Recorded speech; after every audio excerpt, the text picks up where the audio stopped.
Om Mano Nabudhi Indriyam Shariram Tanmatram Bhutani Nabutapanchakam Aham Kritas Chapi Vyat Surupakam Tam Isham Atmanam Upuiti Shashvatam Om Shantihi Shantihi Shantihi. That one attains to the Supreme Brahman,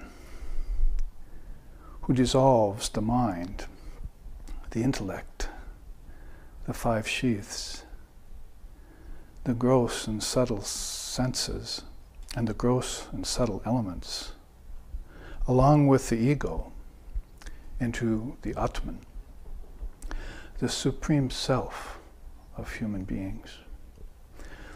Om peace, peace, peace.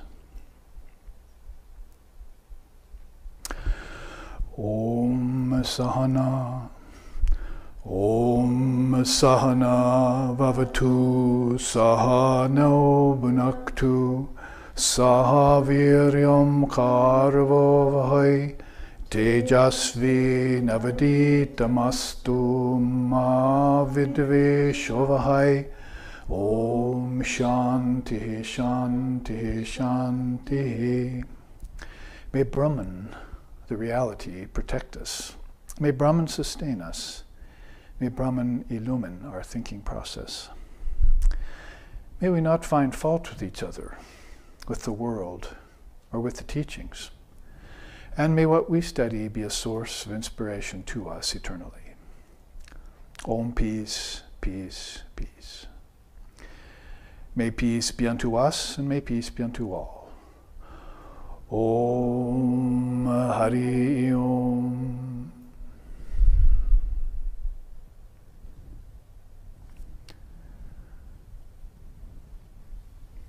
We welcome you all, so I got them, into the atmosphere of the Dharma, which we, as SRV adherents and aspirants and devotees of Sri Ramakrishna Paramhamsa and children of the Divine Mother of the Universe, immerse ourselves every day of our life once we have found this great secret. And that great secret we've been talking about for the last 2 Sundays is the secret of spiritual self-storage. It came from driving along the freeway and seeing self-storage containers where people were storing all of their things that they took out of their attic. And when they were moving from house to house, they locked things up in self-storage units. So I thought, that's much like people do with the mind. They lock things up inside of it, and then they unlock it when they are born and take these things out and flesh out their life with these various things. And then when they go to sleep at night, they'll take them back in to the self-storage and lock them in there. And then at the end of their life, when they're about to leave the body, because we know death is an illusion, the soul is never born and it never dies. Consciousness is eternal and indivisible. So when it leaves the body, then it'll take a reckoning of everything at the end of its life and bring everything that's worthwhile, hopefully, back into this great mind, the Mahat, they call it. But the Mahat has a cosmic level it operates at, and then it has a collective level that has the gods and goddesses and the ancestors and so forth, the celestials. And it has an individual level, which is each of us with our own minds. And of course, when we talk about mind in Vedanta, we're not talking about the brain, because if you think just about the brain, then you think about a fleshy organ in your head that has some facility for memory and for thinking process, as we just chanted. May our thinking process be clear. But also is born and develops and dies with the body. So brain has to be something very temporary compared to this great mind. My own way of explaining the mind is that's the kingdom of heaven within you. That's how I think what Jesus meant, because you cannot look up in the sky and find the kingdoms of heaven within you. And you can't look inside your body and find the kingdoms of heaven. So what did he mean by within? He meant in this mind, in this great thinking process.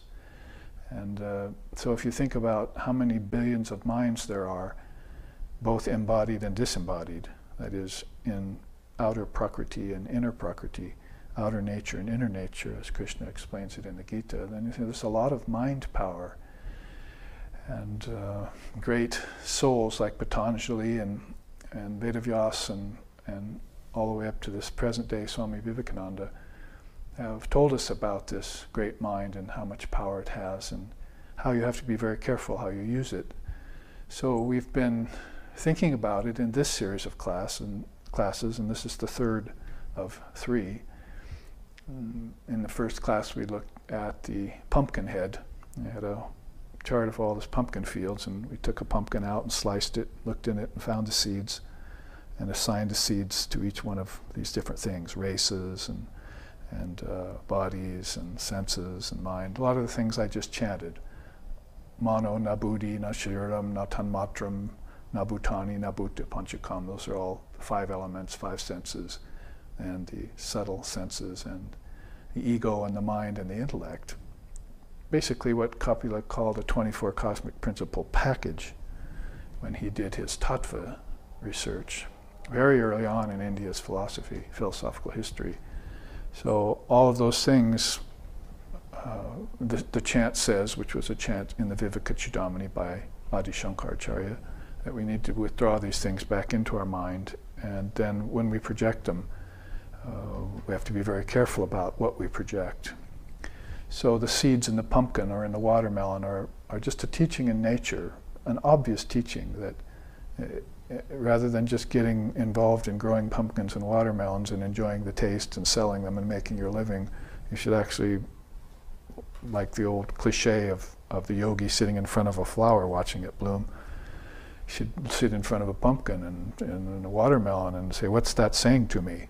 All these seeds in it provide for thousands of other watermelons in the future. This is a very good analogy and metaphor for this mind that keeps being reborn again and again, keeps producing bodies. So as we saw in last week's class, the Riot Act we read about the perspective, the incomparable perspective of the Advaita Vedantist. He's saying that all of these things that are produced, worlds, bodies, animals, plants, everything that is there has come out of seeds in our mind. And this is how to look at the kingdoms of heaven, otherwise you can't find them anywhere. The only inward turn that makes any sense to us is that of the thinking mind. And we know our mind comes out of seed thought. We know that seed thought disappears in deep sleep tonight and also goes away when the sages and seers have samadhi. We know that all those things are wiped out. So what happens to us, consciousness, awareness, the soul, or whatever you want to talk about, even the mind, what happens to that mind-ego complex when everything shuts down? We know the senses turn off, and they're not perceiving this anymore. And we know when we sleep and dream, the outer senses have turned off, but when we get beyond dream, even the inner senses, the tanmatras and the subtle senses turn off. And so that leaves us in a kind of vacuous place, a vacant place.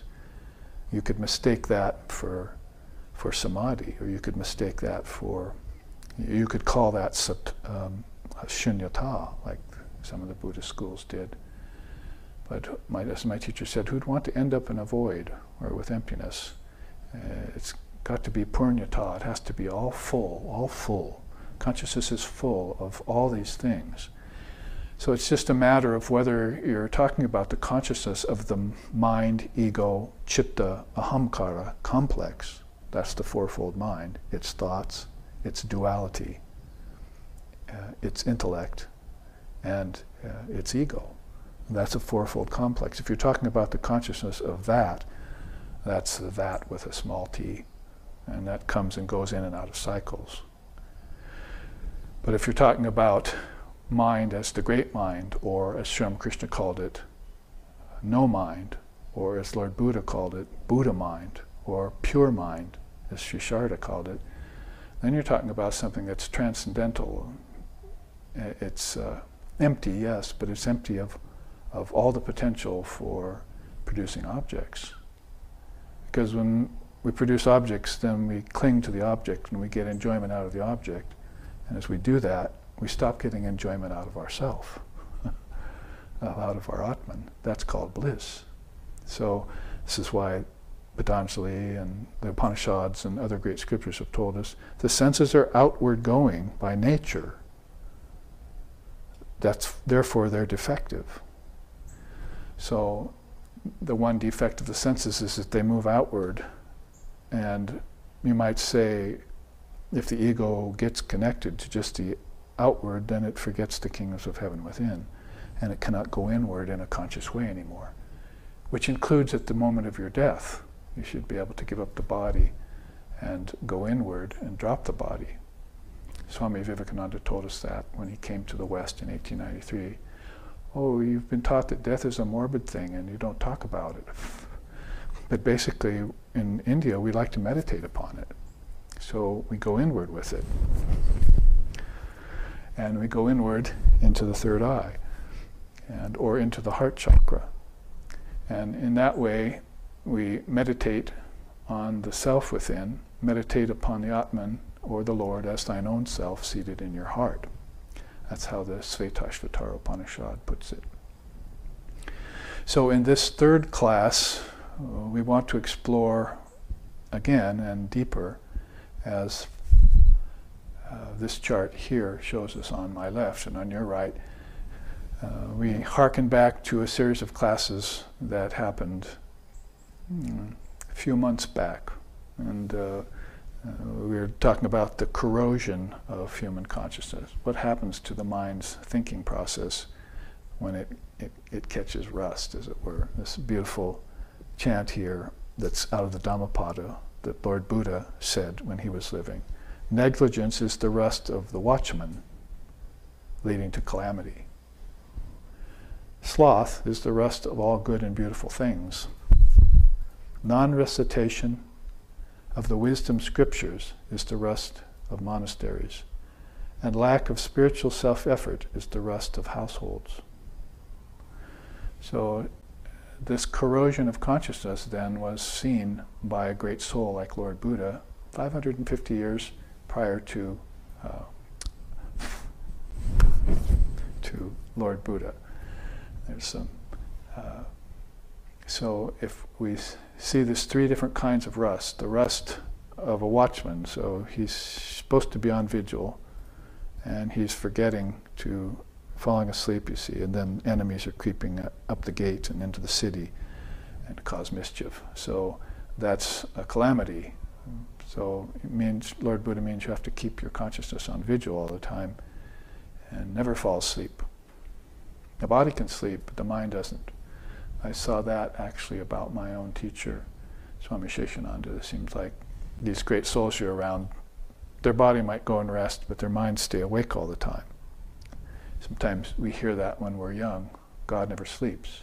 So that's the idea. This third eye, if thine eye be single, you shall know the truth, remains awake all the time and is on vigil and watching.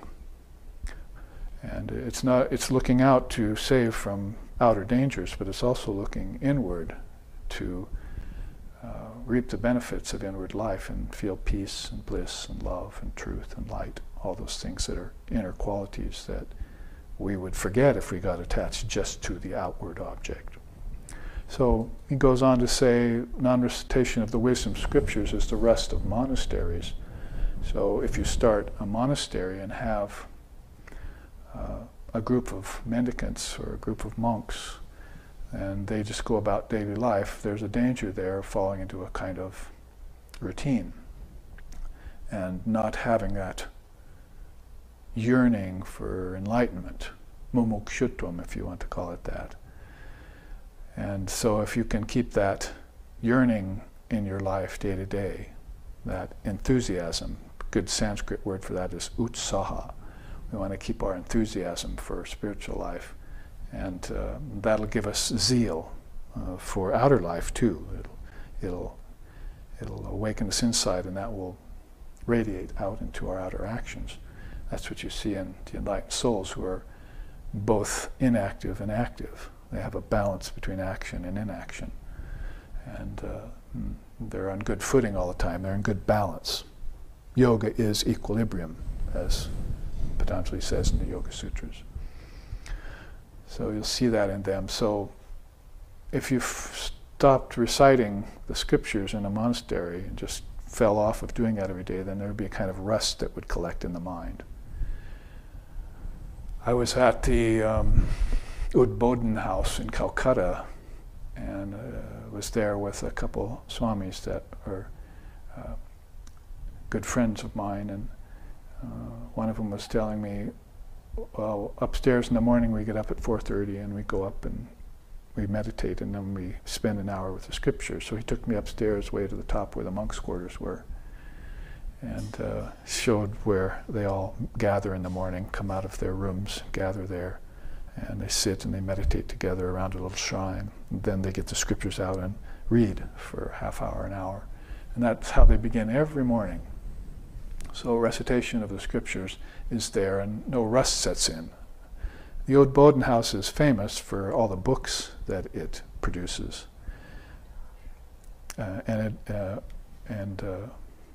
Advaita Ashram, they call it too. So if you have that visitation there and you come down out of the upstairs, and then you've got this whole bookstore that opens up, you see. And then you have to be ready to meet people and greet people and tell them about these great teachings in these wonderful scriptures, and have them take some home with them. So you have this inner life, and then you have this outer life, and they go together. So can't let the rust of monasteries into that process. And he goes on to say, self-effort, lack of self-effort is the rust of households. So then you come out into the householder community, or where people are living lives of workaday world, they call it, 9 to 5. That used to be 9 to 5, I'm afraid it's become 24/7 now for most people. They're working all the time and not getting much peace and rest, any respite from life. So whatever the case may be, if you do have a very busy life, then you have to go home at night and make sure that you keep your sadhana going. And hopefully your family will follow with this. Your whole family will be doing sadhana. That's what's called a dharmic family. So you have this dharmic family that meets and recites the scriptures, talks about it, and then thinks about it during the day, and at night also does some worship. So you have this very busy life that you're going about, but it's always offset or balanced by the spiritual life, so that no rust will collect. I think a lot of the fight, backfighting, infighting, they call it, that goes on in families, argumentation and yelling and other ignoble things that go on in households, would be removed if you had this solidarity around coming together and chanting the scriptures together and meditating together, reading from the great scriptures together. Then everyone would be on the same page. Pun intended. It would be a page of the scriptures, and you'd be able to offset or completely neutralize or do away with all this fighting that goes on in families, in households. So Lord Buddha's beautiful quote in the Dhammapada covers 3 levels like that. It covers your own spiritual life, and it covers the life of a monk in a monastery, and it covers the life of a householder. And in that way, you're able to avoid the corrosion of consciousness. Now, if you look at the corrosion of consciousness here, which we will do eventually, you'll see that the image is a bucket of rusty nails. And this was an idea given to me by one of my students who was working on a site. And when he was working on that site, there was a bucket of nails and rain, because it was very rainy where he was working, and so rain came they had to cover everything and go away from the site for a couple months, and he came back and found this bucket full of water, and some nails were left in it, and they were beginning to rust. And as they continued to rust, they turned into these big hunks of rusted metal that you couldn't get apart. So I thought it was a perfect analogy for letting the mind go. You've got all the nails are like your thoughts, and not polishing your thoughts every day with scriptures and meditation and singing the names of the Lord, various practices of the 4 yogas, then these thoughts begin to rust and fall together, and they'll clump together in a lump of iron, like that. Well, we looked at that last week. They were called samskaras. It's an interesting teaching in India and a very key one in Indian psychology, and we don't really have a word for it in English except maybe impression, like you make an impression on something. You hit wood with a hammer and it makes an impression. So in that way, these thoughts are impressing themselves on your mind stuff. They call it the chitta. They're making impressions on that, and this is called memory, and this is called habit, this is called mundane convention, this is called being reborn again with the same mind that you had last lifetime, being born again as a doctor, as a lawyer, as a musician, as whatever. And because of these impressions in your mind that remembers what you have done in your lifetime. Now these impressions can be formed by bad thoughts and bad actions. They can be formed by mixed thoughts and mixed actions. And they can be formed by good thoughts and good actions. And there's your vigil right there. If you can keep your samskaras on the positive side, what the father of yoga called aklista vritti. Vritti means vibration. Aklista means positive or without negative. Instead of the mind always forming around klista vrittis and thinking depression, brooding, evil thoughts, tired thoughts, slothfulness, as he says, and then you can avoid these low turns of mind that come from tamoguna and so forth. And a lot of people are experiencing depression in this day and age and aren't able to lift themselves out of it with their own strength, so they'll take a pill maybe for it.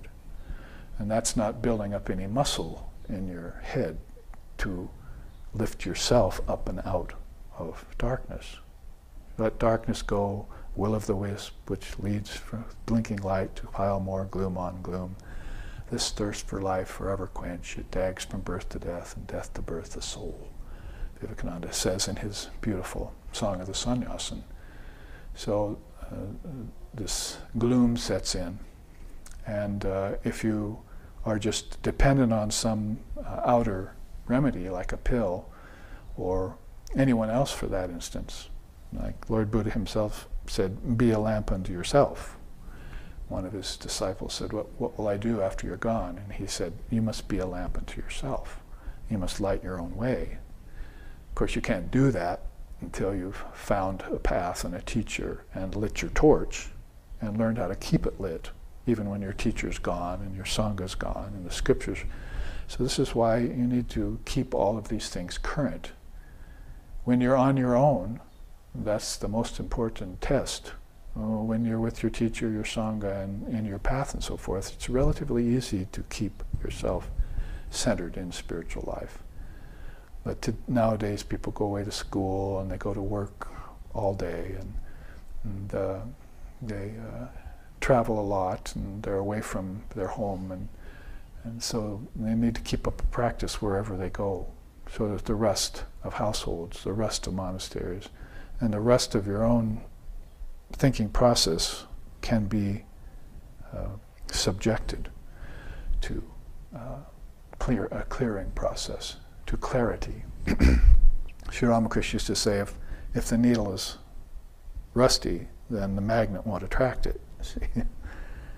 And he's talking about God as the magnet, and you're the rusty needle, you see, and you can't be attracted to God. Most people don't have any attraction for divine reality. So then people would hear him and say, oh, then what's the way for us? We're rusty needles. We'll never get attracted to God like you are. He said, oh no, but you can take the rusty needle and subject it to a solution of salt and water. Just get some salty water, put the needle in there, and with a little, piece of sandpaper or rough cloth, just sand that rust off there, and it'll cling to the needle again, you see. So they said, well, what is that solution of salt? He said, tears. Tears are salty. Cry tears of love for God, and that will remove the rust off of your mind, and you'll get attracted to divine reality again. To whatever your ishtam or your chosen ideal is. In our tradition, it would be to Krishna or to Shiva or to Ganesha or to Divine Mother. There are different ishtams in our tradition. We're rich with ishtams. If your ishtam happens to be Jesus or Lord Buddha or whatever the case may be, then you'll naturally see yourself attracted to that again. Whereas before, there was no attraction. So it's a very good analogy here that we see, and we'll maybe look at some of the reasons why these nails get rusty. But I wanted to first go to this chart. We were talking about spiritual self-storage then, and how everything is stored in seeds within our mind. We have to think that thoughts are seeds. And they're seeds that have been developed by thinking again and again. Like if a camel eats thorny bushes, then it gets a desire for thorny bushes, and its mind thinks about thorny bushes. So all its life, it's got this taste, developed this desire for thorny bushes, even though the thorny bushes tear up its gums and they're not good for it. So those would be klistavrittis, bad vibrations you get attracted to, that you think about again and again. And you think, oh, it's not doing me any harm, but these are causing you these impressions or rust to grow on the nails of your thoughts day by day. And then at the end of the lifetime, you haven't got any salt solution, to get rid of the rust, and you go to ignorant death again. You think death is real. Most people think death is real, when it's not. It's just a transition from one body to another. Now the question is, should I take this transition to one body to another? I remember Sri Aurobindo is a great soul in India. He said, well, if you do make a transition from one body to the next, you should make it to a higher body, a better birth, more joy, more light. So that would mean that you would have to be doing some work on these rusty nails in your mind to make sure that they don't suggest themselves to you at the time of your death or in the bardo of after death. Tibetan Buddhists talk about the bardo of between your death and your next lifetime. There's a period of time there where the soul's wondering what to do. Should I take a body again? Should I dissolve into the Buddha light? Do I have to go back and relive another lifetime again with my ancestors? So there are certain choices there that the soul can make at that time. Well, most people aren't thinking about the time of their death while they're living. As I just said, Swami Vivekananda said, it would be very good if you just sat and died right now.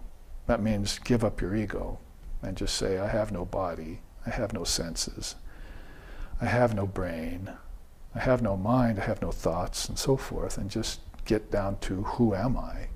It's one of the great teachings of India, who am I? Started back with Lord Vashishta, and it's come forward all the way to the 1900s with Ramana Maharshi, have been these great souls that have followed the path of who am I? Who am I? So you would finally get so deep, and that's why I just chanted that chant at the beginning. Mono na buddhi na sharira na indriyam na tanmatram na bhuta na bhuta panchakam. That one who dissolves mind, intellect, senses, elements, all, and ego, all into the great self, attains the bliss of Brahman. So this doesn't look like dissolution. This looks like an accumulation of thoughts that at the end of your life will influence. The Buddhists say, will influence you to take another lifetime. So if you have that choice, then all during your life you've been practicing some sadhana. This is what happens all during a person's life. They can stay at these different levels. Let's go through them. There's the animalistic level.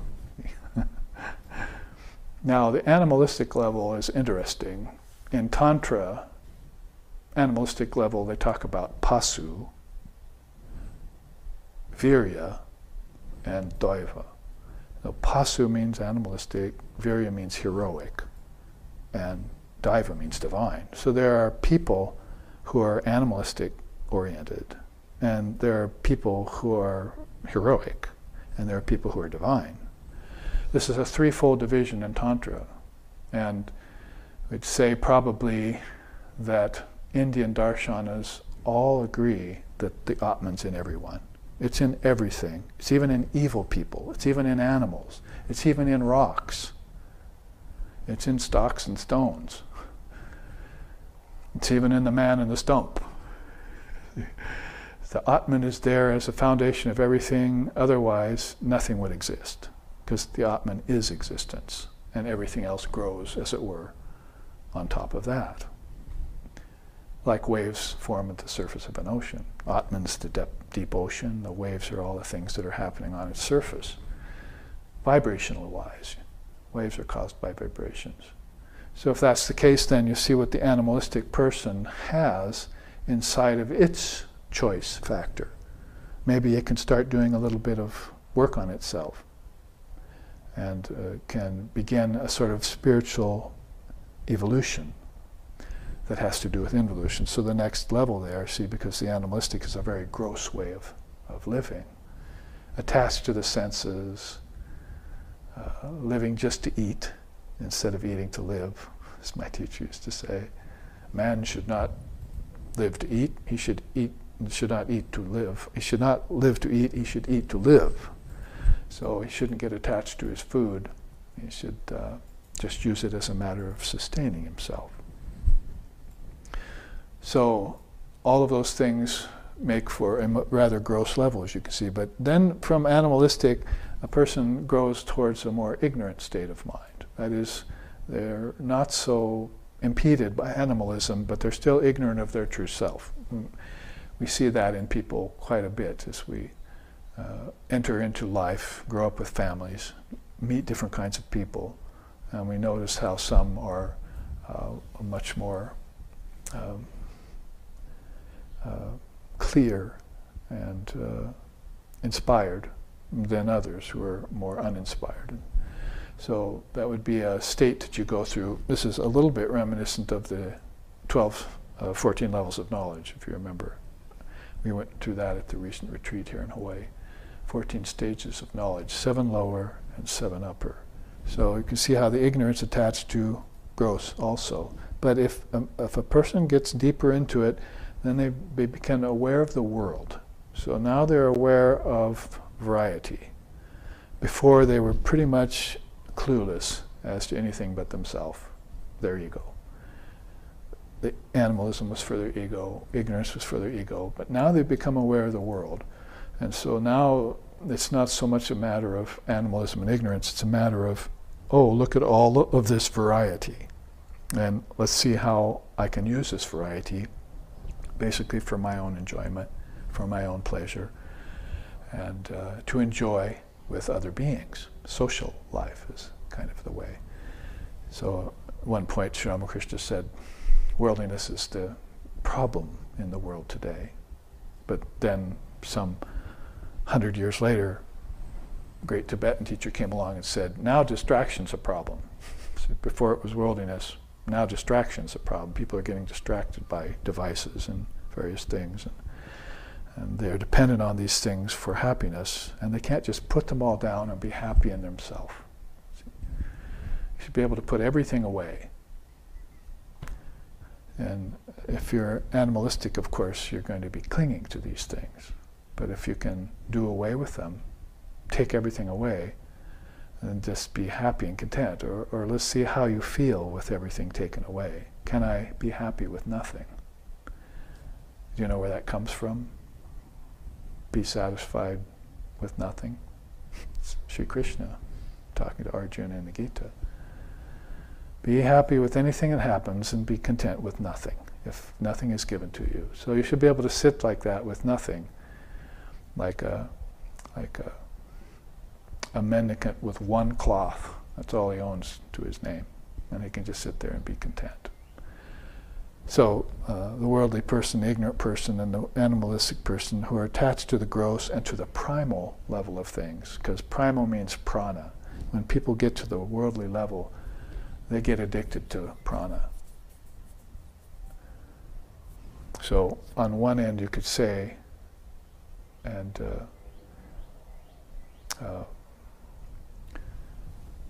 Yajnavalkya says this in the great Upanishad. He says, it's not for the sake that the for the sake of the wife that the wife is loved, but it's for the sake of the Atman in the wife that the wife is loved. It's not for the sake of the son that the son is loved, but it's for the sake of the Atman in the son that the son is loved. So you could pull a 180-degree turn on that and say that for most people, it's not for the sake of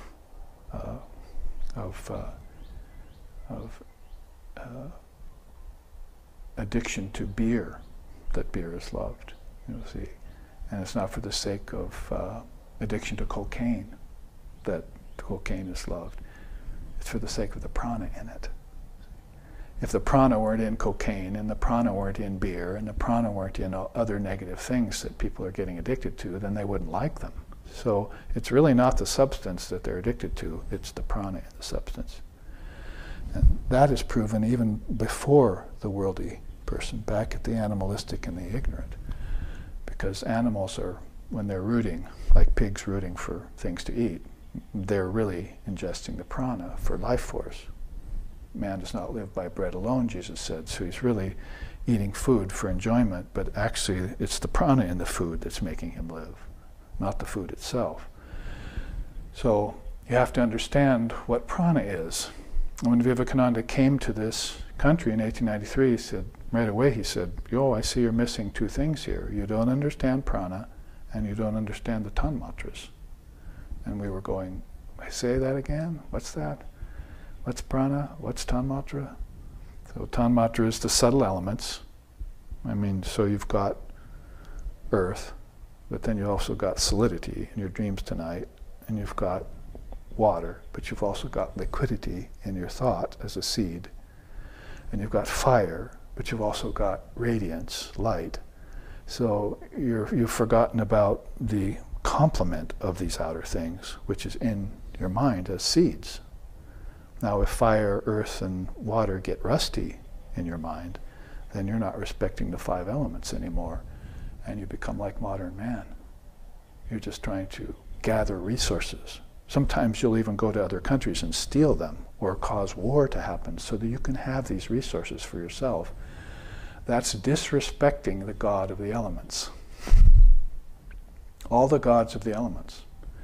Om Indram Mitram Varnamagni Matarato Divyaha Sasuparna Garutman Ekam Satvipar Bahuda Vedantya Agnim Yaman Matarish Vanamahu. You're disrespecting Garuda, the carrier of consciousness. You're disrespecting fire, the fire of yoga. You're disrespecting water, the waters of life. You're disrespecting air, you see. These are all gods inside of you in your mind. And so if you are not aware and keep those relationships with those things pure, then you're disrespecting those gods and they run afoul. You run afoul of them and you suffer. The five things that you suffer at the time of death are lack of breath, so that's air. You suffer, your body gets really hot and you're uncomfortable, that's fire.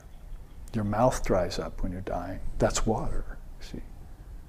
So you haven't mastered the five elements by the time you pass away. In fact, you've disrespected the gods of the five elements, so you're having a very tough time dying. See? And in fact, you think you're dying when you're not. You're just making a transition from one state of consciousness to another. When Sri Ramakrishna passed away, Holy Mother was taking off her jewels, as Hindu widows do, or her bracelets, and going to take off her red bordered sari and so forth, and the master walked in the room. This is after his passing. The master appeared before her and said, "Why are you doing that? I've just passed from one room to another." So he was reminding her that death is an illusion, that you're not a body. You drop one body and you can take on an ethereal body. You see, that's what's coming up here next, ethereal, see. So you just take on a subtle body like a dream body tonight. And if you're strong enough, powerful enough, like Sri Ramakrishna was, you can show your dream body to other people on the physical level. So she saw him. And he said, "You don't have to take off your bangles. You're not a widow anymore. I haven't died. I just walked into another room." Very nice way of of showing her that the soul's eternal. In fact, so are bodies, they're eternal. One will die, another will take its place. Purnamadaha, Purnamidam, Purnat Purnamadachyate, Purnasha Purnamadaya. It's all full, full, full. You may have to go through a stage of emptiness, but you'll get to this fullness of everything. Because existence is. That's probably the shortest two-word mantra you could possibly be given. Existence is. Nobody says, I don't exist. Everyone clings to the fact that I exist, you see.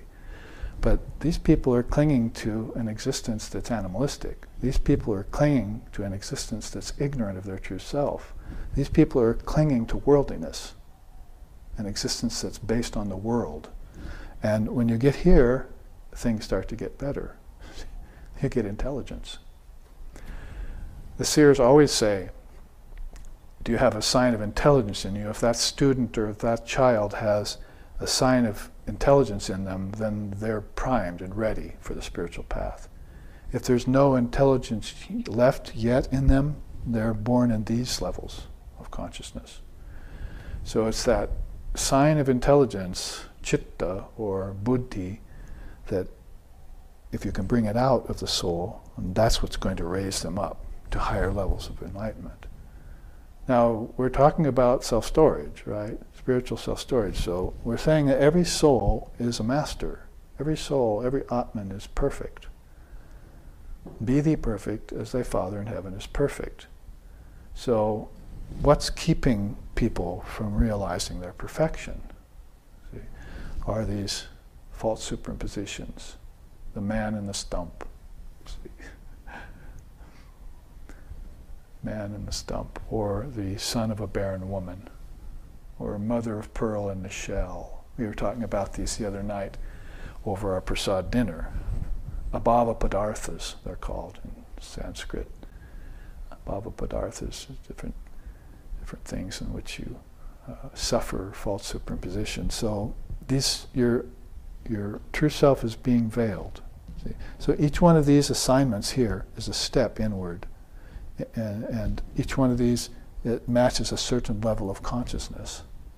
And there's Shiva presenting Ram. Today is Ram Navami. Ram's birthday is today. So there's Shiva presenting Ram with this beautiful, powerful arrow, this weapon. She's a great story in our Itihasa. And Ram is bowing, accepting that, you see. And so this is a step towards higher and higher consciousness that the soul wants to take. That's why if we talk about Sri Ram, then we're going to want to sing something like Shri Ramachandra Kripalu Vajamana Harana Bhava Bhayadarunam Nava Kanchalochana Kancha Mukakara Kancha Paratam Darunam Shri Ram, Shri Ram, Shri Ram, Shri Ramachandra Kripalu Bhajamana Harana Bhava Bhayadarunam. So we talk about that beautiful soul, Sri Ram, whose birthday it is today. This is Ram Navami, and our live streaming audience can't see it, but over here on our left is this beautiful altar with mandapams shined up by the brahmachari, and pictures of all the deities on them, and beautiful Hawaiian flowers offered in front of them. Incense has been burning there, and all the divine artifacts have been polished, and we did a big puja last night for Sri Ram. So on every holy day we make sure we do that. What is that going to do? Keep the rust from our mind. Puja, devotions to God with form, will keep the rust from our mind. We'll always feel like we see Ram in everything. Beautiful song about that. Now I see only Ram, I see only Ram. And so our self-storage unit is full of only valuable things. Our mind has only gold ornaments in it. They've been polished. Sri Ramakrishna used to say, in the humid weather of Calcutta, where it's so wet and everything, the priest at the temple has to polish the copper and metal ornaments every day. Because if he doesn't polish them, they'll tarnish by the end of the day in the hot, humid climate. And then you can't use them to worship the Lord. You can't use anything to worship the Lord that's not perfect and pure. So he has to polish that every day. So it's the same way. If you have to polish the contents of your mind every day. One thing about this is that if you have less contents in your mind, then you don't have to do as much polishing. So this is called clearing the mind. So if your mind is a self-storage unit stuffed with musty blankets and old boxes and cockroaches and things, you see, then you have to do a lot of polishing and cleaning every few months. But if your mind has been held close to the state of emptiness, where it just thinks only about God, Dhanur grihitva upanishadam mahastram sharam upasanashita sanjayita ayamya tad bhavakatena chetasya laksham tarevaksharam somya vidhi. I take my mind like a bow, I take this mighty weapon called the Upanishads as the bow. I fasten the arrow of my mind to it, but my arrow of my mind has been sharpened. How? By thoughts of reality alone. And then I put the arrow into the bow, I aim at Brahman, I release, and I penetrate the mark, the imperishable one. But if my mind hadn't been sharpened by thoughts on reality alone, it would be dull. See, the arrow would be dull. It wouldn't penetrate, it would just fall off the mark. So these great teachings out of the Upanishads stand there as a way of keeping us on vigil, a way of keeping our lives noble, and so that we don't fall off and run afoul of the whole process. Enlightenment is our goal. Jivan Mukta is our goal. We must be liberated in this very life. So we're moving our way around here. We're talking about intelligence is connected to the vital level. So now, what does it mean, vital? That means prana. See, now our prana has been made pure by practices. Should I just breathe?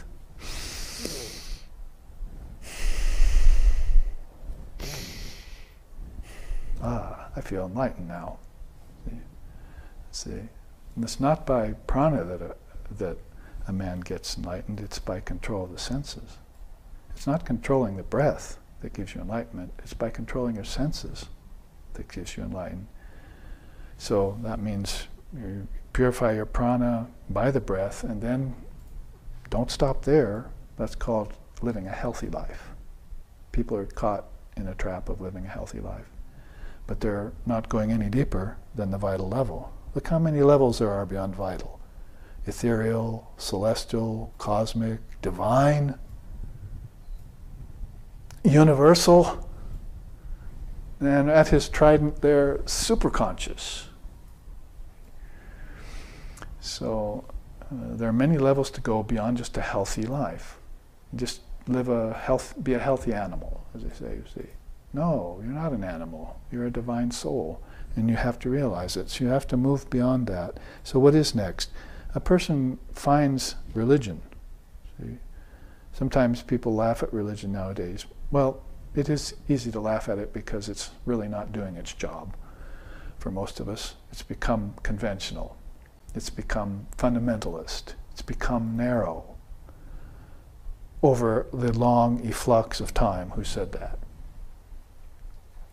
Sri Krishna in the Gita.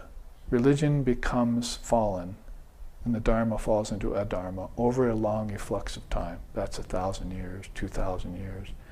Then I come again and again. Yuge, yuge cha dharmasya. I come from age to age to resurrect that old dharma and put it in a new state again.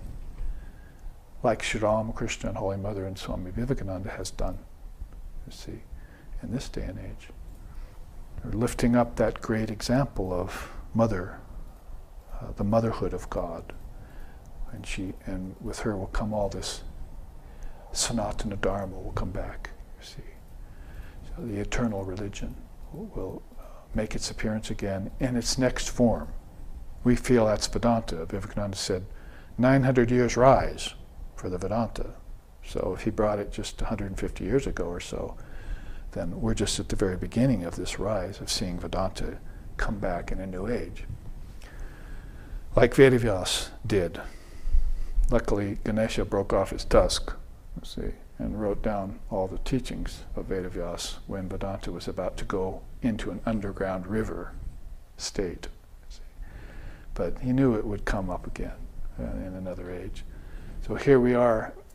Holy Mother said, the Kali Yuga passed and the Satya Yuga began when Sri Ramakrishna was born. That's a very powerful statement. And of course we know that we can live in the Satya Yuga even when it's the Kali Yuga. It'd be like being transcendent of time. Remember we chant that? Adihi sa sam yoga namitta hetu kalas trikala dekalopi dristaha. Kala, kala, kala. Sounds almost Hawaiian. But kala means time. So we can be beyond the three phases of time and living in a timeless state even while Kali Yugas, Treta Yuga, Dvapara Yuga are going forth. Your mind can be held in a high state beyond them. In a timeless sense, you're living in a timeless place. Birthless, deathless, spaceless, timeless, causeless. Those are the five things of Maya, right? Name, form, time, space, and karma are in Maya, you see. But those souls can transcend Maya and live in the state of Brahman all the time. So on Ram Navami, these great thoughts come forward and we see how beautiful they are. As we move along, religion is not going to do it for us, so what would be the next? After we've been born in a church but don't die in a church, Vivekananda said, then you become spiritually awakened. That's a very rare and beautiful thing. Seers are looking for that too. Oh, he's religious, good. He's moral, good. He's ethical, good. When's he going to awaken spiritually? See, that we want to see. Many of us have been working long and hard in the world for decades in this lifetime to see that. We want to see this gold of human consciousness get assayed. We want to see consciousness being made into a temple and go and worship in the temple, and that temple is mankind. I'm quoting from Ram Prasad's songs in India. Now my only desire, he says, is to build a temple of purified consciousness and go inside and worship in that temple. He's talking about humanity. He wants to see humanity rise and turn itself into a temple. Really, your body is your temple even, right? And then he wants to go and worship awakened humanity. This is what spiritual awakening is all about. People are getting some awakening, then they're falling. See? Sometimes they fall from here back to animalism.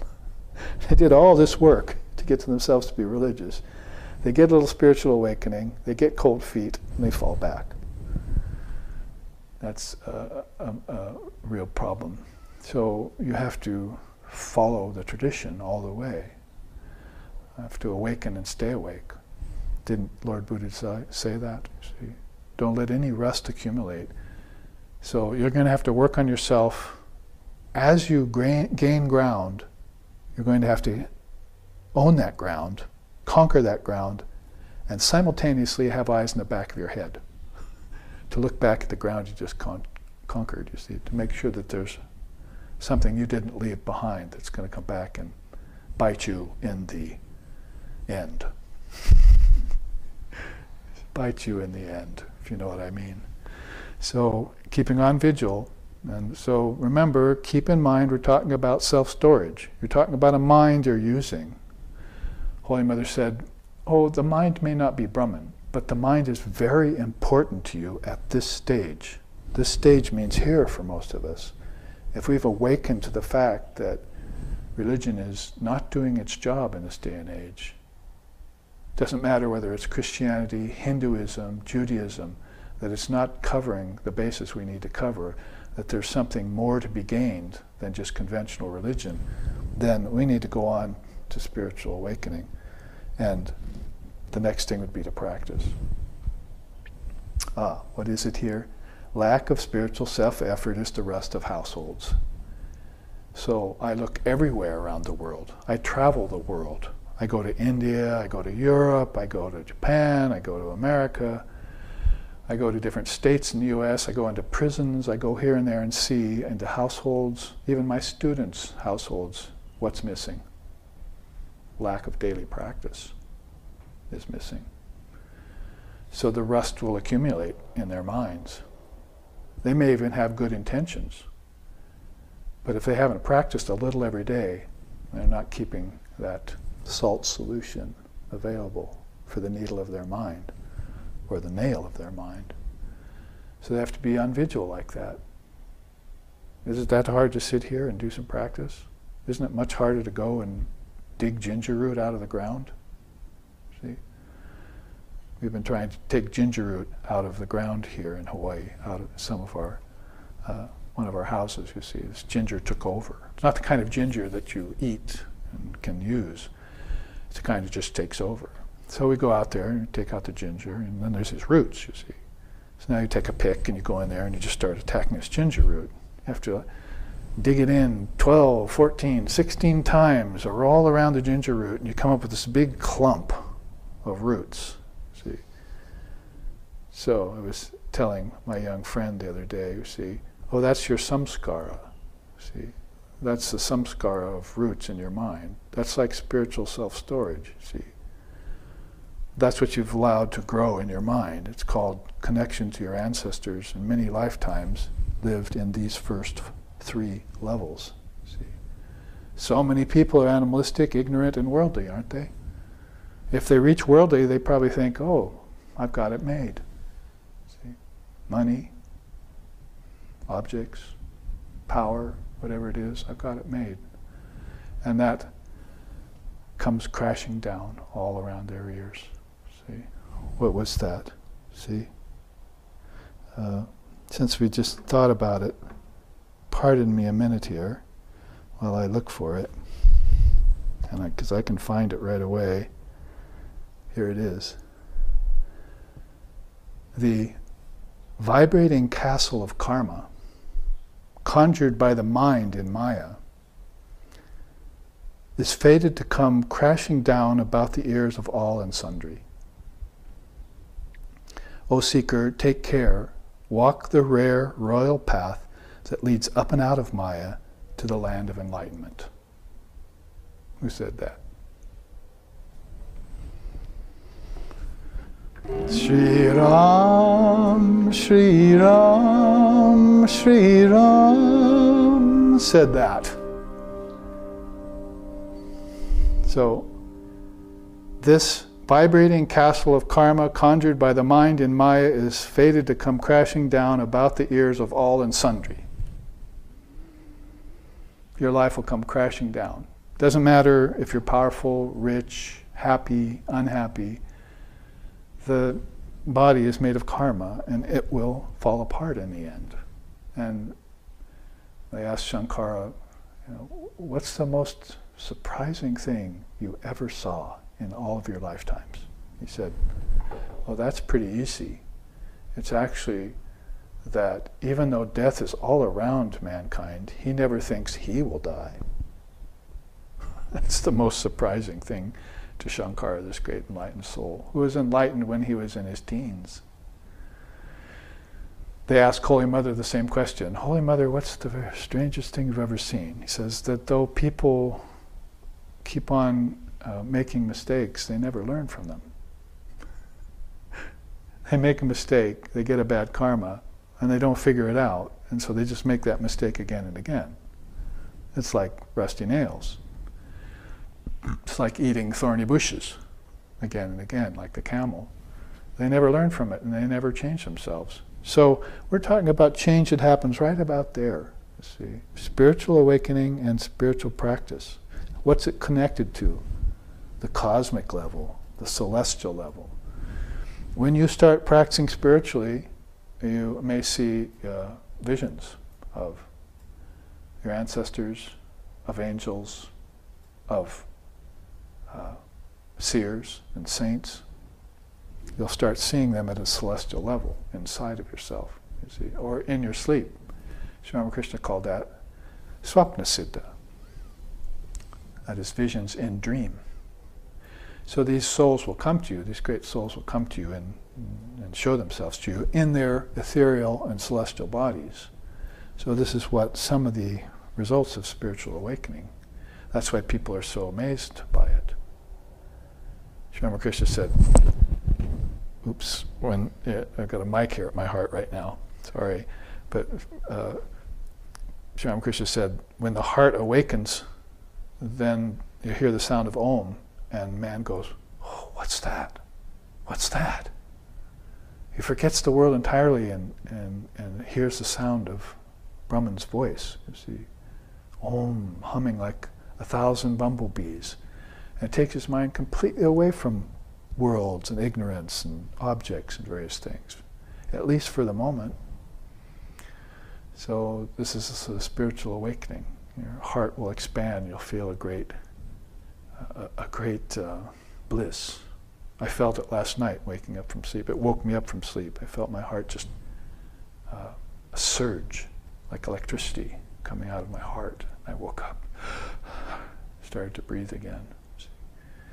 So those experiences happen when you're awakened and when you practice. They'll intensify when you practice. But remember, if the mind is full of rusty nails, the practice will be hard and intense. You'll have to, there are people right now writing me who's saying, I'm having a very hard time. And I said, how long have you been practicing? 2 years. Give me 5 years. Because there's a lot of rusty nails. There's a lot of bad seeds in your mind. Your self-storage unit is not completely cleared out yet. That's why Holy Mother said the mind is very important at this stage of the game. You may not be the mind, like you're not the body.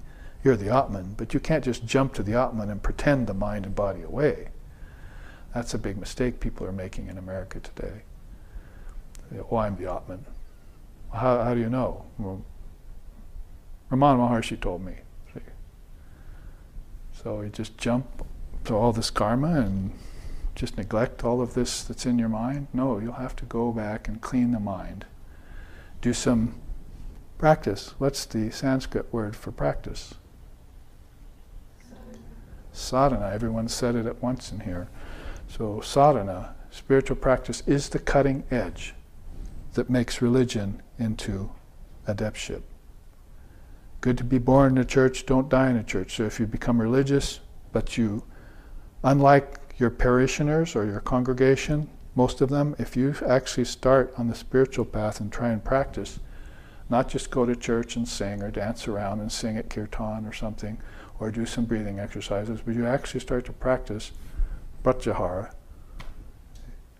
Pranayamam pratyaharam Nicha Nicha Viveka Vicharam. Bhaja Govindam, as Shankara sings. So practice your breathing exercises. What is he connected to? Pranayamam Pratyaharam. Pratyahara means practice taking your senses away from the world.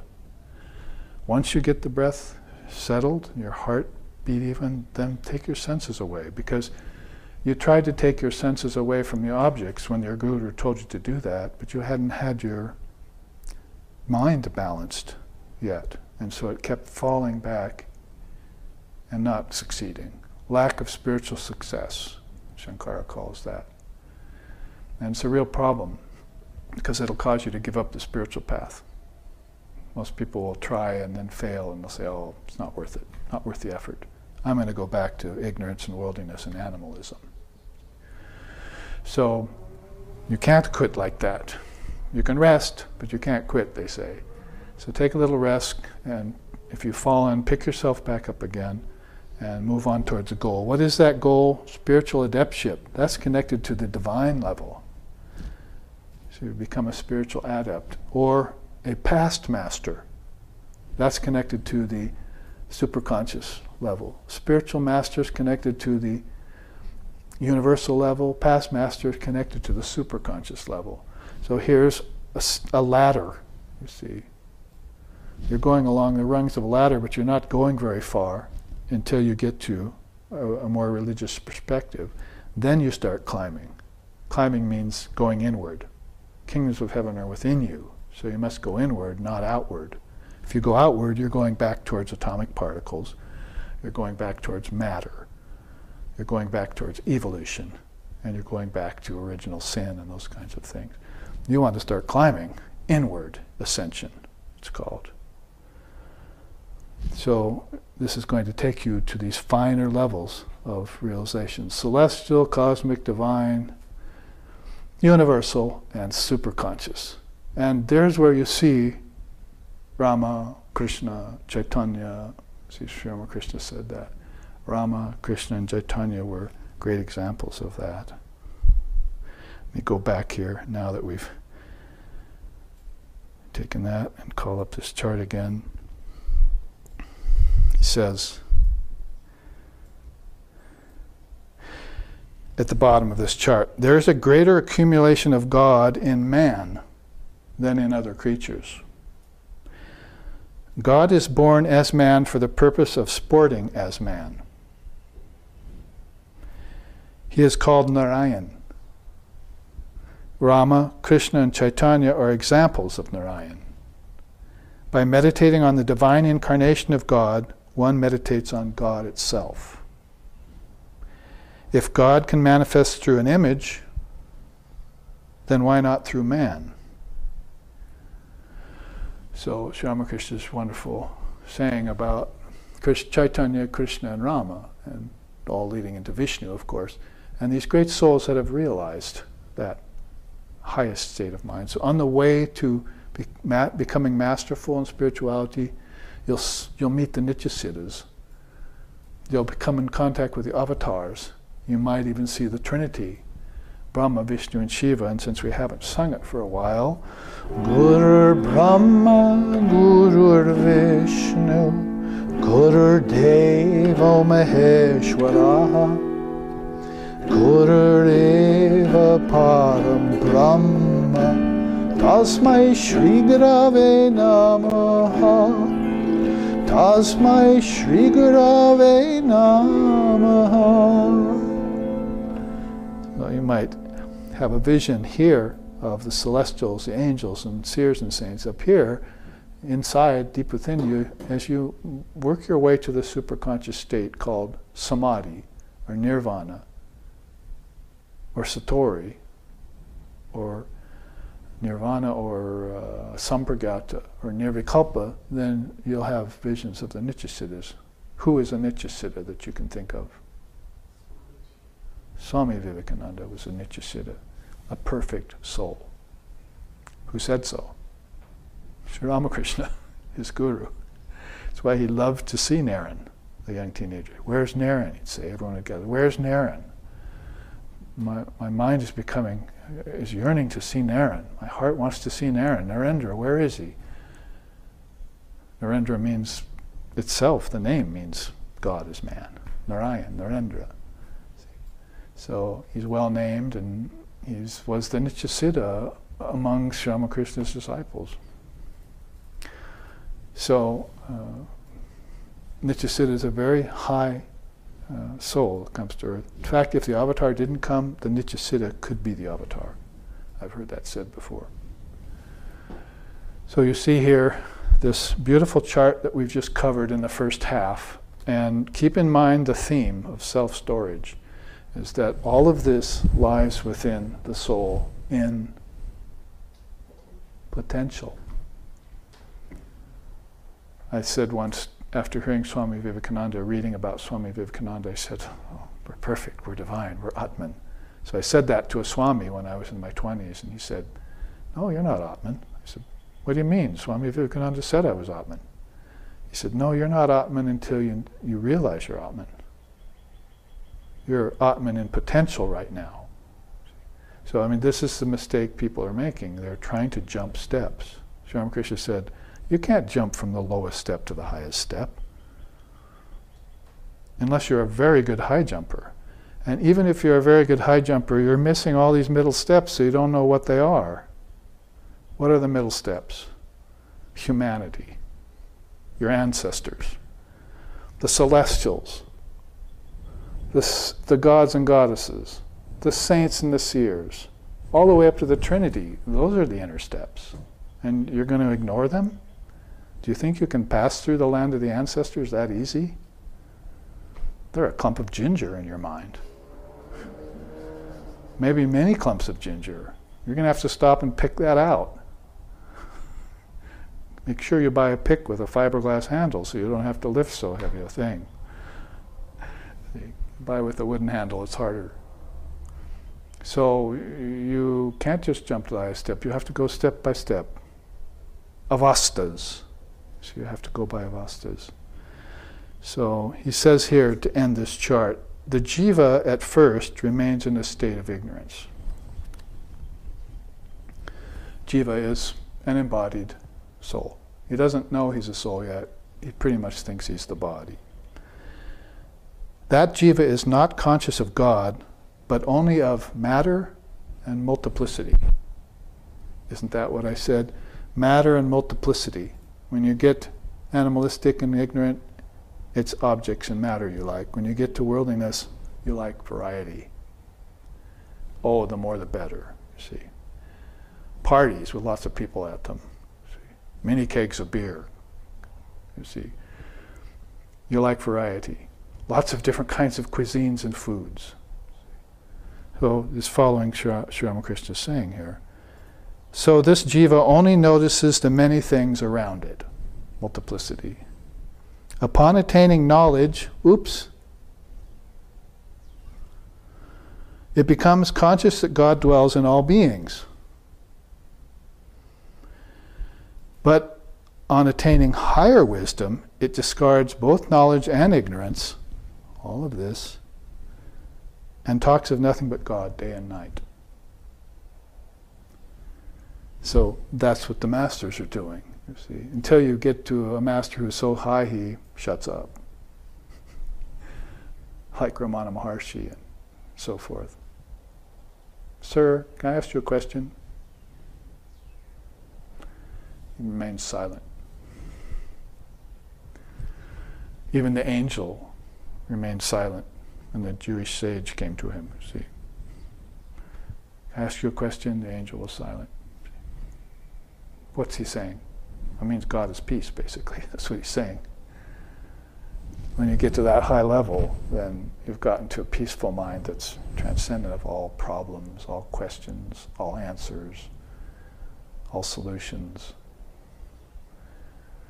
And you've gotten close to your goal of life, the way these beings have said it. So these two quotes, very apropos, and they helped me to create this ladder. By Sri Ramakrishna's readings, his sayings in the Gospel of Sri Ramakrishna, I was able to go step by step and indicate each one of these levels that are pretty much included in these two quotes. So if you read the scriptures, that's what you're going to have to do. That's called remembering things. You can't just read it and put it down. Oh, I read the Gita once, I really liked it. Well, I'm glad you liked it, but I've studied it in its depths, sloka by sloka, and taught it for years. And I know what they mean. I know what the slokas mean. I can recite them in my head.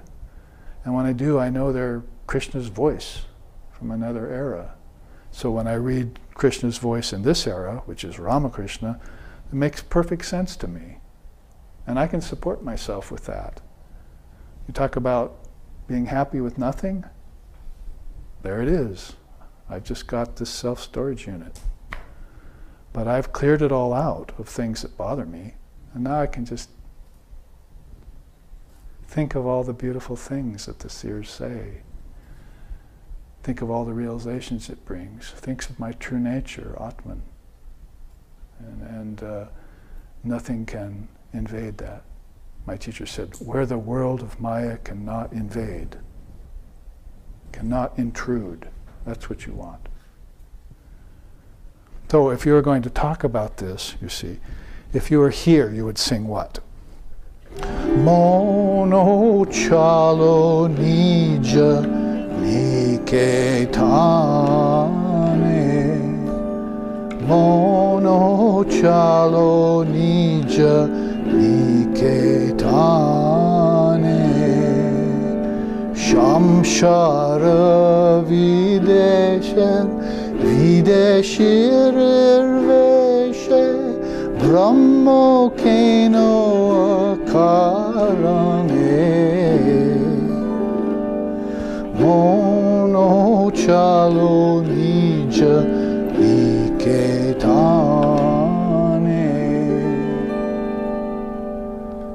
which was the song that the Nityasiddha Vivekananda sang to Sri Ramakrishna when he first saw him.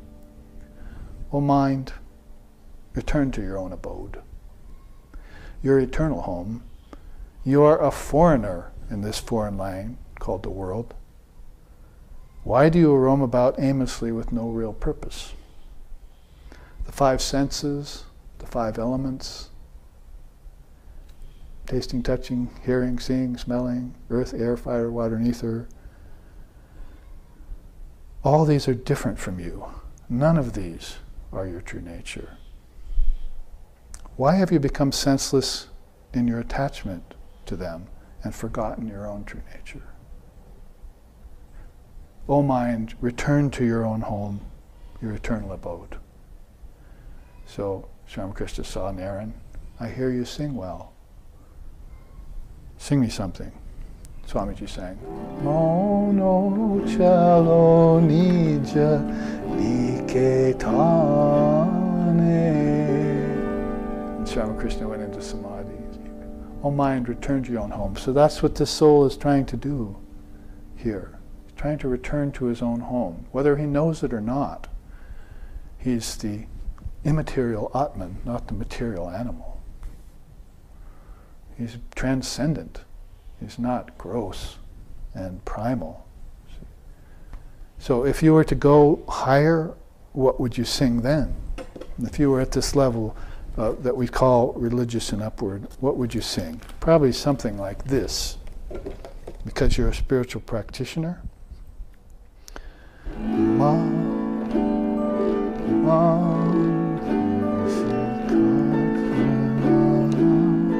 Man kreshi kajjanana, man kreshi kajjanana, eman mana jamin, raile patita bad kali falto sona, man re kreshi kajjanana, man re kreshi kajjanana.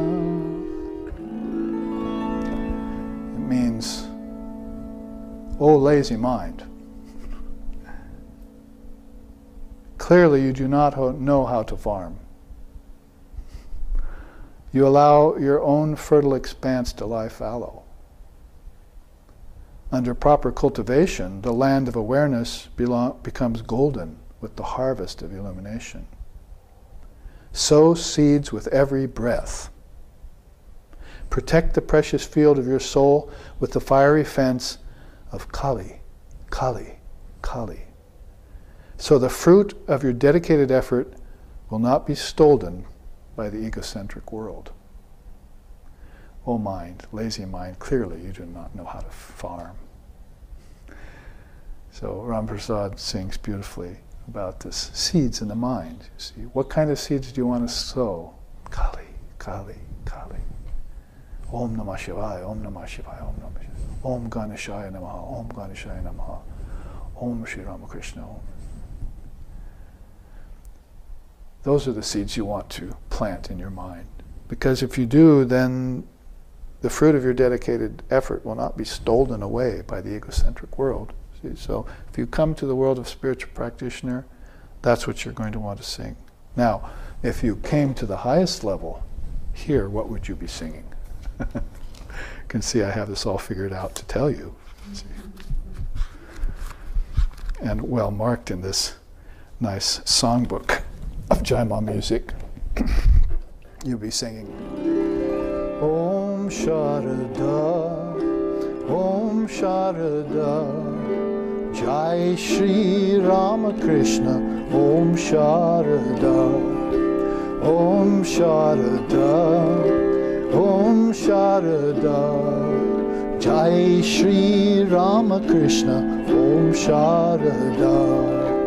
Jaya Swami Vivekananda, Jaya Shri Raka, Turiyananda Yogananda, Om Kali Ma, Om Sharada, Om Sharada.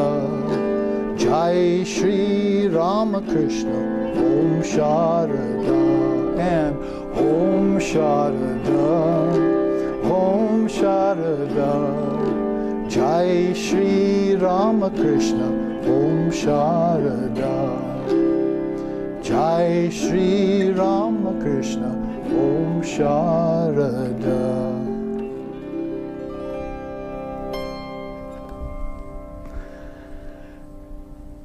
And now that we've taken this wonderful inward trip, let's take our break and have some prasad food and return in 15 minutes.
We welcome you back to the second half of the final class on the secret of spiritual self-storage.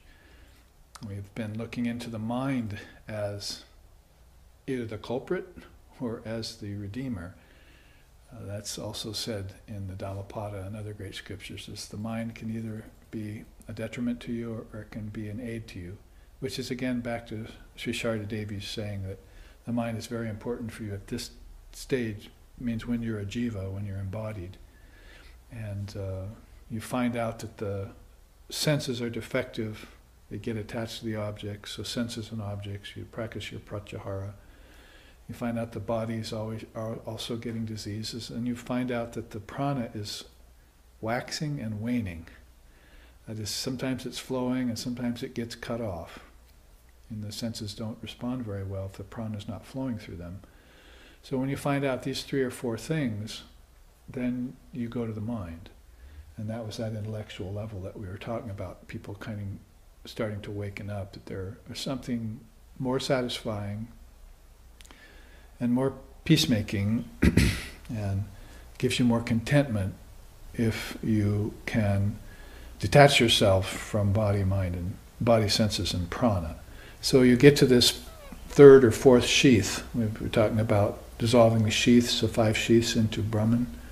So the Annamaya Kosha is the body, Pranamaya Kosha is the prana, Manomaya Kosha is the mind, the dual mind. But then you get to the Vijnanamaya Kosha, and it's this intelligent part of you that the seers and the gurus are looking for in their students, so that they can have something to awaken with. Sri Ramakrishna used to talk about sweetmeats in that regard. Some sweetmeats you buy in India are just full of lentil paste. You can get them for a couple pennies. Other sweetmeats are filled with condensed milk and, nice stuff. A samosa, what that is, some of you, is filled with peas and cauliflower, and, it's very substantial, it costs more. So he's talking about pastry people, is what I like to call that. Some people have just lentil paste in them. They don't have any wherewithal yet. They're ignorant and sleeping, and they don't know the purpose for life, where they came from, where they're supposed to be going. And they're like this song, Mono Chalo, oh mind, lazy mind, why don't you wake up? Return to your eternal abode. And then some people are more like, they've got condensed milk and sweetness in them and so forth, and they're more like the religious people in the world, good souls and so forth. And they need to turn the corner. And we're thinking about maybe making that a bumper sticker to get people thinking. Turn the corner. Of course, when they're driving, that's going to be obvious, but I am turning the corner. But we want you to turn the corner from the religious into this spiritual awakening that's got everybody who does it all excited about it. They're really enthused about spirituality. And if it makes an impression on you, you'll continue to climb, because it's the swiftest and best way of getting rid of the rust of the mind. Or Shankara said, wiping the mirror of the mind clean every day so you can see your reflection in the best possible way. So he says, I like to keep my mind, my mirror of my mind wiped clean every day. So he's a perfect soul. He was enlightened when he was a teenager, so if he's doing that, then all the more reason we should do that. You see, have to polish the mirror of our mind every day, just like that Brahmin priest has to polish the sacred articles at the shrine in the temple of Mother Kali, so the humid air doesn't tarnish them. So we need to be doing at least a little every day. So when you come in front of a teacher in America, as we did with the Swamis, some people do with Roshis and other people do with lamas and tulkus and so forth, you get a practice. And with us, we got the name of the Lord and Mother of the Universe in our mantra. So we need to at least do a little of that mantra every day. Even if you just did one pass of the beads, 108 recitations of your mantra, and you did it fully focused on the name, the Ishtam, name of the Ishtam in your mantra, it would be much better than an 8-hour meditation or a 2-week-long meditation retreat or something, just to do one repetition of the beads in full concentration without letting your mind slide off at all would be very, very good for you. That's actually what Holy Mother actually told us. It would be very good for you if you could just do that kind of concentration for 2 minutes. Rather than, I think I'm just going to meditate for 8 hours today or do this for 2 weeks without my mind concentrated and without instructions, like jumping from the lowest step to the highest step again. So back to the purpose of sadhana being sort of the turning the corner and being the purifying element in everything you do, being what's missing, according to Lord Buddha, which is why monasteries and households and the watchmen fall out of consciousness and risk the karmas, risk the gunas, risk low states of mind coming upon them and suffering, risk suffering and misery. If you keep yourself focused all the time, even in work, because that would be a further step. You reach peace of mind inside of yourself, then you try and take it out. It's always a difficult proposition for people. Can I stay equanimous at work? Is what a lot of my young students are telling me now, because at work they want you to work all day, and then they want you to go to dinner with them, eat bad food, then they want you to go out partying and drink alcohol afterwards, and so pretty soon your whole life is given to this workplace that's just full of animalistic, ignorant, and worldly people. And that's very bad for your spiritual life. And in fact, your spiritual life cannot survive. So you must do battle against that kind of thing. You must be on vigil. And all the great souls are telling you this all the time. You have to listen, and you have to follow through. Sadhana will be the cutting edge then for you, doing some practice. You have to polish the mirror of the mind, make sure the samskaras and karmas are clear, because these samskaras can turn into a samskara skandha. What a nice word. A composite of unhealthy mental thoughts and habits. So that you could have to reach into this bucket and pull out this big clump of nails, and you have to take a hammer and start breaking them apart before you could even subject them to the salt solution of devotion and wisdom. So some people's minds have come to that low a position. It's going to be that difficult for them. Which is, by the way, why Sri Ramakrishna said, and I quote from the Gospel, some people never even think about God by accident. Divine reality is their true nature, their Atman, Brahman, Allah, Almighty Father, whatever you want to call it, is their true nature, and thou art that.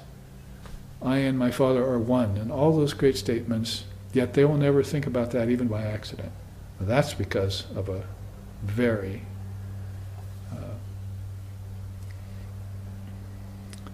coagulated mind.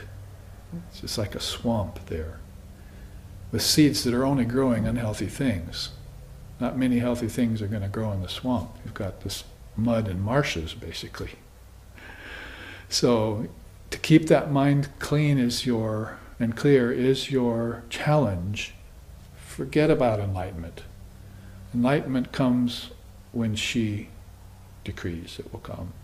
Your grace will come to you in that regard. Your business in the meantime is to keep your mind in a state that it can recognize her grace when it comes. See? Remember Sri Ramakrishna saying, the wind of God's grace is always blowing, but you have to raise your sail to catch it. So her grace is always upon you, but the person who will benefit by that grace will be the person who raises their sail, and that's so that they can turn the corner and become spiritually adept. If you master concentration, the father of yoga says, then you'll never have to be reborn in ignorance again. Once you have concentration, that's the step after pratyahara. So it would be dharana, right? Dharana. If you master concentration, then pretty much the game of Maya is over for you. You've taken your intelligence like flint and struck it. So you know what I'm talking about, that flint-like intelligence that Sri Ramakrishna talks about in the gospel. It's very important to bring that out and strike it so that light will come from it. So we have looked at these two charts up and down, backwards and forwards. So let's go on to another chart I brought here that will stay with the theme of today's holy day, which is Ram Navami. So there you see another beautiful image of Sri Ram. And we jumped ahead to this to read that first quote. This vibrating castle of karma, conjured up by the mind in Maya, is fated to come crashing down about the ears of all and sundry. It's a nice expression, all and sundry. It means everyone. So then he has some very great teachings for us. He and his divine consort Sita, and Hanuman, the monkey god who loved him so much, and Lakshmana, his half-brother, and Shatrugya and others. Read your Ramayana, and especially read your Adhyatma Ramayana, because that's the non-dual version of the Ramayana, which is slimmed down and more concentrated upon Sri Ram as a great avatar, rather than Sri Ram just as the perfect son of King Dasaratha. So you've got Sri Ram with his various arrows of karma here. And we know that chart, we've looked at it enough. So I brought this dynamics of karma yoga because we're talking about seeds in the mind that need to be burnt over the fire of knowledge. Sri Ramakrishna said if you subject seeds to fire before you plant them, they won't germinate. It'll burn out the germinating power in them. If you don't subject them and you plant them, then they'll grow into all sorts of things. So you have to select which seeds are the best seeds, let those germinate, find the seeds that are not helpful, and burn those over the fire of knowledge. It should be clear to you, and the teaching about that is black karma, gray karma, white karma, and colorless karma. That's how Sri Krishna and Sri Ram teach it. So black karma is evil doings, mixed karma is mixture of good and evil indiscriminately. Good karma, white karma is good karma. You're doing good deeds in service and helpful for others. But colorless karma is no karma whatsoever, no seeds. So we have to look at mixed karma because that's the most confusing. Because people are doing good actions and getting bad results. Found out that I did something good for my country, but it was bad for someone else. Or the example I used to use is I dammed up the river behind my house so my kids could have a swimming pool. But downstream they died of thirst because of my action. So I do a good action and it turns into a bad result. Guess what? That's not the only problem with gray karma, is that I did a bad action and it turns evidently into something good. See? So it's very confusing, and there's no God operating the law of karma. Karma just happens according to the actions and the capacities and the merits and demerits of people themselves. And Swami Vivekananda used to say that there's no God in this universe, there's just karma. So you have to watch this. And so this karma is part of the polishing of the mirror of the mind that you have to look at, and there's probably no better teachers for karma than Krishna and Ram. Ram came first. Very ancient soul, very ancient avatar. So that's why he says here, be careful of the castle of karma that's been conjured up by the mind in Maya. That is such a pregnant statement. The castle of karma conjured by the mind in Maya. It's like a koan, if you can look at it that way. The word conjured is particularly potent because it's not something that's real, Maya. This castle of karma is not real. It's been conjured. That is, it's been called up out of your own mind as a projection, and you could just as soon do away with it and be done with it. But people let it live. Why? They don't know how to get rid of it because they don't know how to do sadhana. That's the way to get rid of it. You can't get rid of it with religious morality. You can't get rid of it from the intellectual frame of reference. You cannot get rid of it by worldly actions, no matter how good they are, like altruism and so forth. The karmas persist. Good, black, gray, and white. You see, they persist. If your white karma is connected with the goal of going to heaven, then you're thinking about post-mortem emancipation. I'm going to be free in the future. But that's going against the law of yourself, which means I'm perfect already. See? My Atman is perfect. So it's not something that I want to attain in the future, it's something I want to realize right now. That's transcending the three phases of time. Kala, Dakala, Pikala, Drishtaha, as we quoted in the first half. So a beautiful saying, this is all a conjuring by the mind in Maya. What if I could take my mind out of Maya and keep it from doing any more conjuring? You see? Then wouldn't my karmas be pure? So let's look at how he does that. Here's some of the bullet points for karma yoga. Perform duty meticulously, but without laying claim to its fruits. You spoil it all when you lay claim to the fruits, he says. So just do your work meticulously as best as you can. Leave the effects to Divine Mother to work out. See, you hands off any kind of result. Hands off any kind of gain. Hands off any kind of expectation. Hands off any kind of anticipation. You just do the work meticulously and step away. Stay clear of the results. That's one great law of karma yoga. What else? Refrain from producing any fruits of karma through selfish motivation. So if you could work without selfish motivation, that would be one of the goals of karma yoga. I'm doing this for everyone else would be the first thing. Or I'm doing this to serve God and mankind. As Vivekananda said, notice how he said he wasn't doing this to serve mankind. If you serve mankind, they just take it on the ego level, don't they? Because most of them are at those first four levels. They're either animalistic, ignorant, worldly, or intelligent. So if you serve them when they're at that level, they take it to the ego. But if you serve them after the corner's turned, then they begin to see God and everything. So Vivekananda put it very carefully. You don't serve mankind, you serve God in mankind. It's a very beautiful distinction. And it's one of the ways in which you can sidestep the self-storage problem. Because most people's minds their self-storage units are not cleaned out yet. Next, do not disregard or reject obligatory work under the pretense of inaction. So this is a problem both for lazy people and for lazy monks.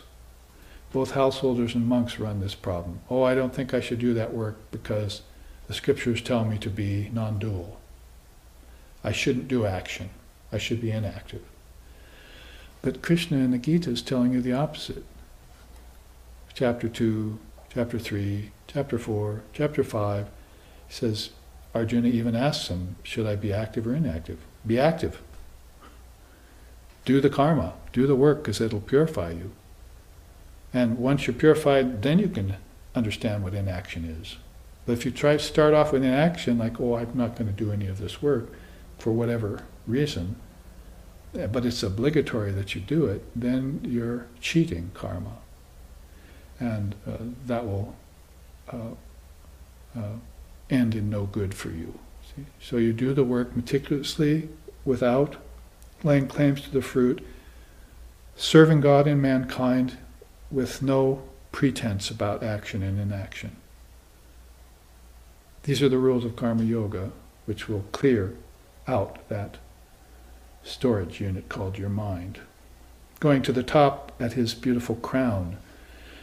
Know that action abides with the gunas of Prakriti, while the Purusha is inactive. So guess what? Your soul doesn't act. It's your mind that acts. And its first act is called a thought. A thought is the first act. You think, then you will, then you act. And it should be put in that order. Some of the schools are saying will comes first and then knowledge later, but no, it's first it's knowledge and thought, then will, then action. You think of a thing, it comes to your mind, then you say, I'm going to put this into manifestation. That's will. And then you put it into manifestation and it turns into an act. Now, is that act going to be black, gray, or white? Or maybe colorless? If your thought was impure, it's going to be black. If your thought was mixed, it's going to be gray. And if your thought was right, it's going to be white. And your willpower is going to follow suit. So it's a very simple thing, but he puts it in an even more simple way. All action takes place in nature, not in the Atman. And it's right out of your Bhagavad Gita. It's a good thing to know that. The gunas of Prakriti are causing you to act. Your Atman remains free of action. It's the witness. Sakshi Bhutam, they call that. Next law, execute all action fixed in yoga, being even-minded in success and failure. Now we're talking about the result of what you just thought, willed, and acted. So now you think something, you will it, you act, and the result comes back at you. Now what are you supposed to do? Be the same in success and failure. You never know how it's going to turn out because you might have had a good thought, and you might have followed it through with good intentions and good actions, but it was done at a time when other people wouldn't accept that. I mean, the world is full of all of this happening all the time, where people are doing really good, well-intentioned acts, but in the wrong timing. And the chapter 18 of the Gita, Sri Krishna will tell you about that, how to give gifts in sattva, how to think in sattva, how to do rituals in sattva. You wait for the right time to do your offerings. So he's covering the whole base of karma yoga in these teachings. So he says to remain steady in the face of both loss and gain, impervious to their influence. So success and failure are very much mated with success and gain, right? With failure, success and failure with loss and gain are very much closely associated. So he's making sure you understand it fully, that most people, let's put it this way, some people aren't so motivated to be successful, but they want money. So money will be the first thing. And if they gain it and lose it, that's going to be a difficult duality for them to manage. But other people aren't so into the money, they're into the work. So if the work is successful or it fails, that's what's going to be their challenge. So he's covering every base here again to make sure that when you understand the laws of karma yoga and you go out on the field of action, hopefully after you've polished off the rust in those nails in your bucket of the mind, or cleared the mirror of the mind, that when you go out there, you're ready for what happens outside too. Like the teaching, be content with anything. Have love for the Lord without regard to anything that happens. There's that beautiful way in which Swami Vivekananda put it. He says, whether my work overflows with full fruition or with none, I'm still dedicated to the Divine Mother. She who, since birth, has ever led me on from paths of trouble to perfection's goal, Mother wise in her own sweet and playful ways. She who has always and ever illumined my understanding. She, the Mother, she, my goal, is my resort, whether my work overflow with full fruition or with none. So there's a man who has taken the mother 100%. Vivekananda used to say, you don't understand about mother, she's my especial thing. So he's taken the mother 100% and then gone ahead and gone out in the field of action, in his case to come and bring us the Vedanta and yoga and so forth to the West. And then whether his work overflows with full fruition or with none, he doesn't care. He heard the mother's voice, he carried out his directive, now he goes back to his Atman and leaves everything else to the mother. So this is a beautiful example of how he even put it in a poem, she who since birth has ever led me on. From paths of trouble to perfection's goal. So you could fall into paths of trouble here if you got waylaid by any one of these dualities, success, failure, loss, gain, so forth. The last one here is, do all work as worship and as an offering to the Lord dwelling in all beings. So, all work is worship. That's one of the things that Vivekananda brought back as a saying. Work is worship, labor is love. Isn't that nice? Work as worship, labor as love. So those are the kind of ideas that come as thoughts to a great mind. And he wants to communicate them to you, even in a far-off country where he has to travel by steamship for days and days and come amongst people who are basically materialistic only, and amongst a religion that doesn't like him, priests who don't like him and so forth, from a new country, and he has to go there and try and bring these great thoughts to you. Oh, this is the law of karma yoga. You should know this. It'll help you very much. You're here, you're thinking God is doing things. You're thinking God is giving you wealth. You're thinking God's taking away wealth. You think God gives you illness. You think God gives you health. God's not doing any of that. Remember the chart we had? I showed it both the first week and last week of this series. The immaculate or incomparable perspective of an Advaita Vedantist. And so Vivekananda said, there's no God here. It's the ego you're worshipping. You can't worship God because God is your very self. What you need to do is realize that the God here is called karma. And if you neutralize those karmas, then you'll see and know what God is. Not until. Until then, you're making God your agent. Oh, he's giving me disease. He's giving me wealth. He's making my country better than the other country. God doesn't go to war. God doesn't take sides in war. I think intelligent people know this. He doesn't create a devil and then fight with it. God is a transcendental verity. And Ramakrishna said, you have to raise yourself to that. You can't bring God down here. It won't work. God's not coming. So people used to ask, my teacher used to say that, used to say, when will you find God? When will you seek God? He would say to his students, the Americans that came to his center in Portland, the Vedanta Society. Oh, well, when God comes to us, then we'll think of him. But right now, he's not coming to us. And so Swamiji would say, well, what are you doing? Well, I'm going to parties, and I'm going to bowling, and I'm going to football games. And then Swami Sheshananda would say, will God come into your TV? Will God come into your bowling alley? Will God come onto your football field? You must seek God first and foremost with all your heart and with all your soul. And I'm glad I can do this right now because there's no mic here. And it's now here.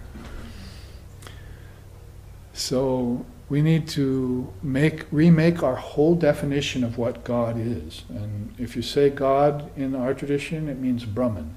And if you say Brahman, that's beyond the world. You cannot bring God down to the world. Didn't he just say it right here? Know that all action abides in nature, not in yourself. So God doesn't act. It's you that's acting. It's your ego that's acting. God doesn't create karma. It's you that's creating the karma. It's you that's suffering the karma. Don't drag God into that business.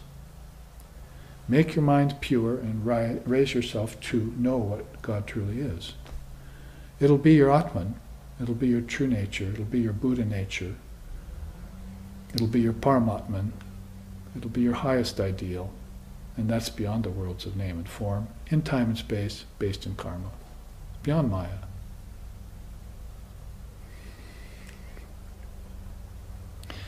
There you see what I was just saying to finish off this chart. These are grades of karma. Forbidden, self-motivated, selfless. These three grades of karma are there. They pretty much match with all of what's being said here. Forbidden karma, do we have to say it? Acts done out of anger to inflict violence. That's well put, isn't it?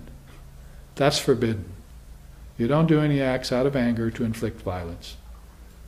And how many of our armies and militaries and various people are going around the world doing this kind of action, these kinds of acts? And what kind of karma is that creating for us, for our nation, for our individuals, for our ancestors? And in heaven and earth and hell, what kind of karma is being created collectively by all of these actions against the environment, for instance? Those gods of nature we talked about in the first half, they're not liking this. So these are things that need to be said. Ignorant actions done at an inauspicious time. I just mentioned that. If you develop some sort of act and some sort of concept, wait for the right timing, then do it. Because you could waste your time and waste the effect and have a negative effect come back with you if you just blunder into it.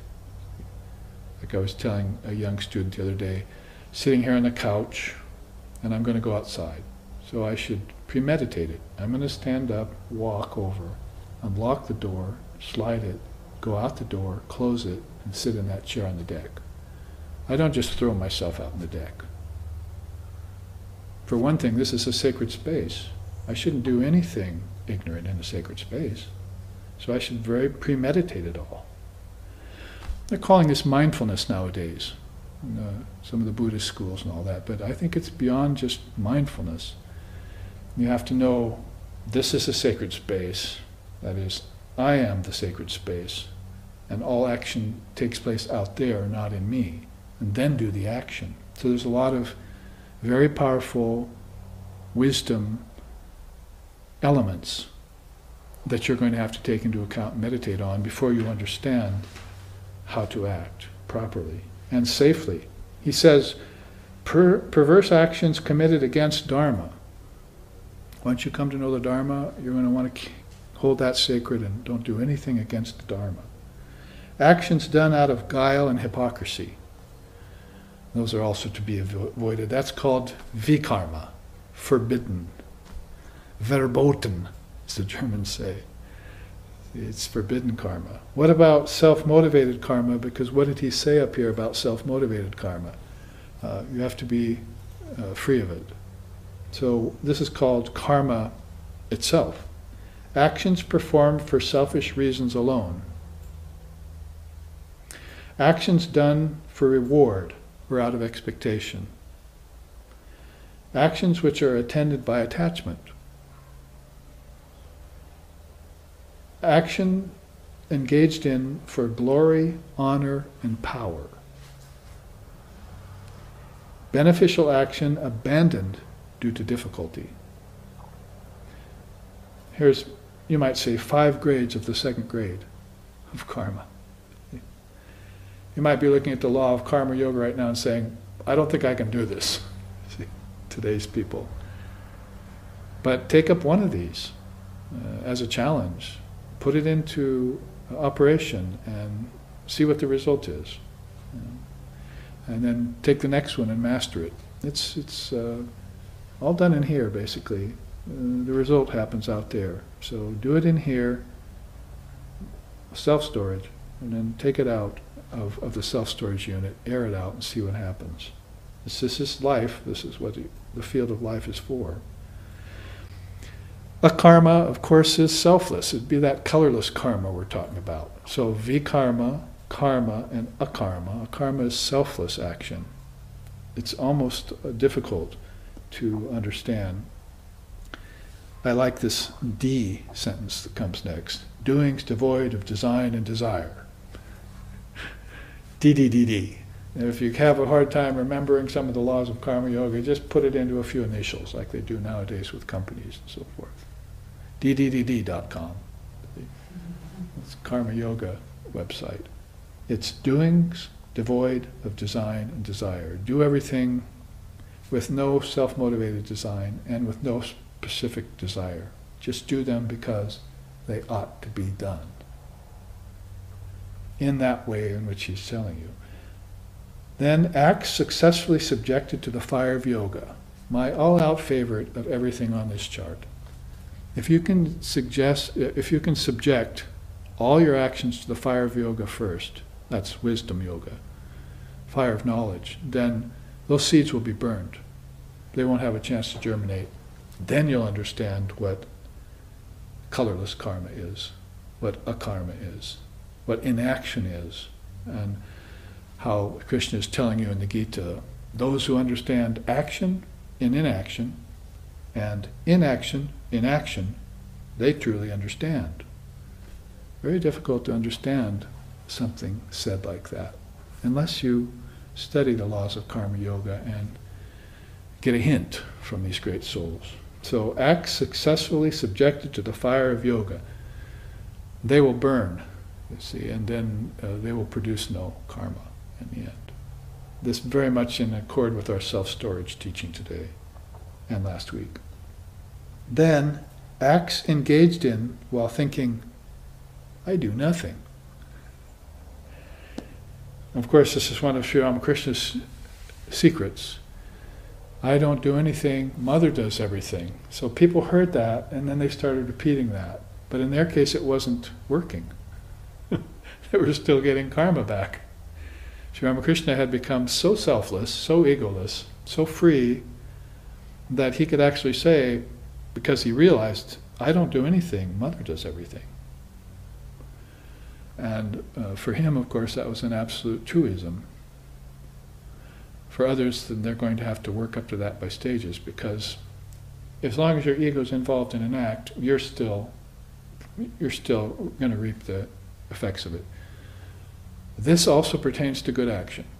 See, and this is where it gets a little precarious, the path of karma yoga, because people are thinking, oh, if I end up with good karma, that's the end and be all of it all. But no karma is what you want to end up. Colorless karma. Good and bad are chains that hold. One of iron, one of gold.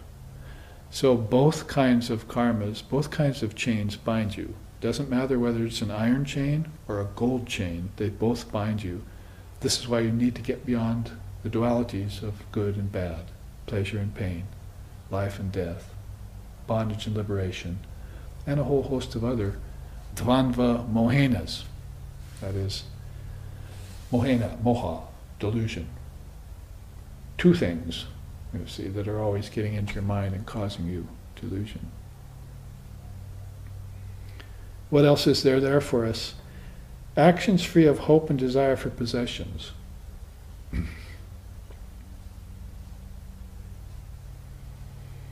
Say peace to all, no danger be to aught that lives, from me on high, or for those that lowly creep, I am the self and all.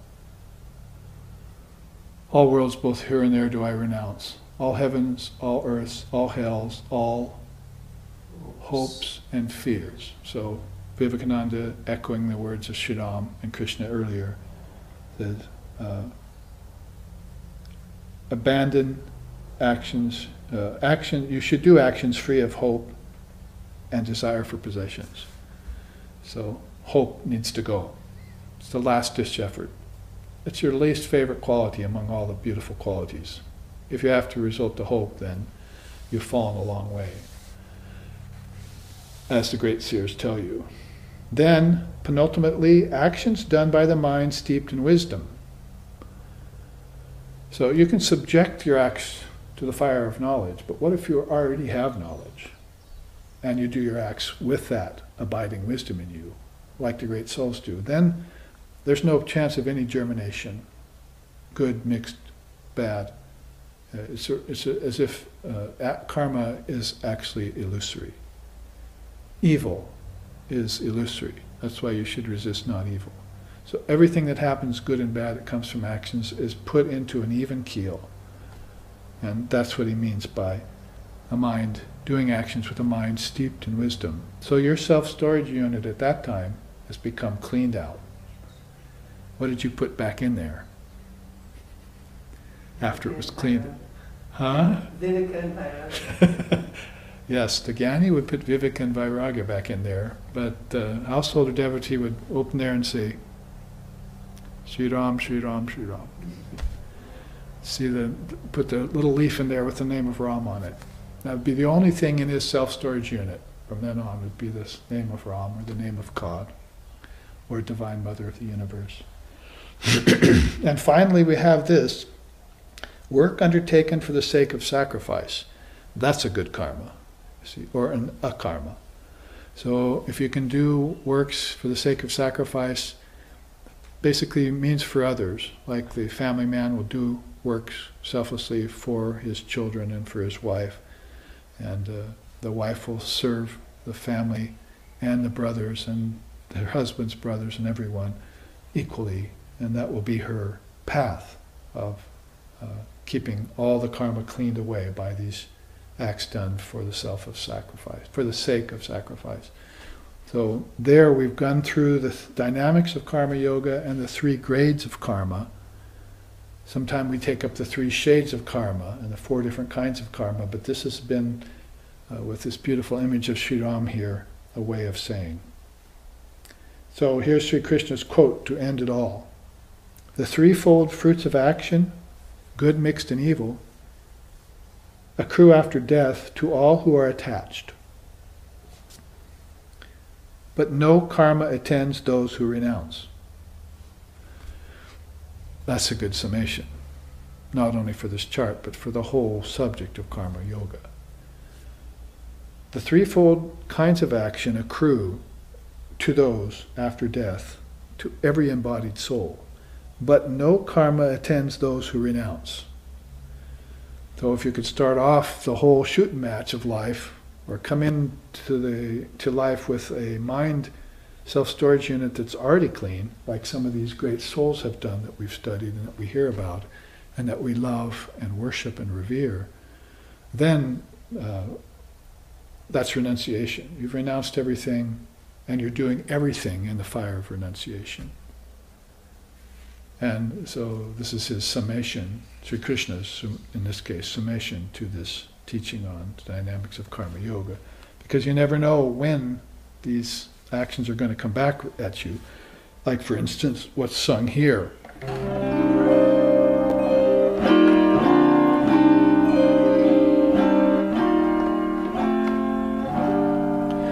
Kali, Kali Bhoshana, Kali, Kali Bhoshana, Para Para Dhyan, Namamrita Pan, Yadi Hate Tran Thake Bashana, Kali, Kali Bhoshana,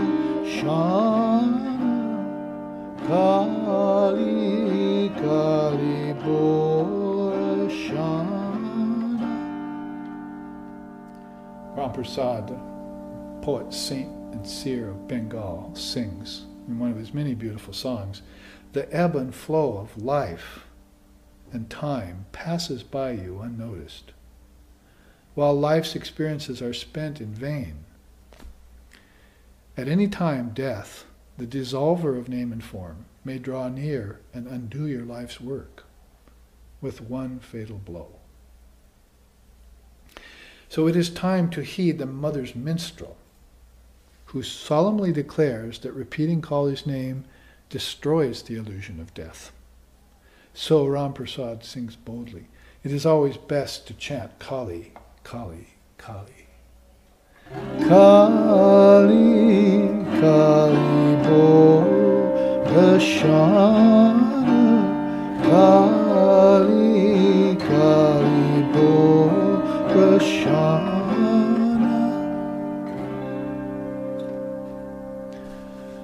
So these beautiful sentiments of Sri Ram and Sri Krishna on the art of Karma Yoga, accented with a good explanation point at the end by this Mother's Minstrel, he calls himself.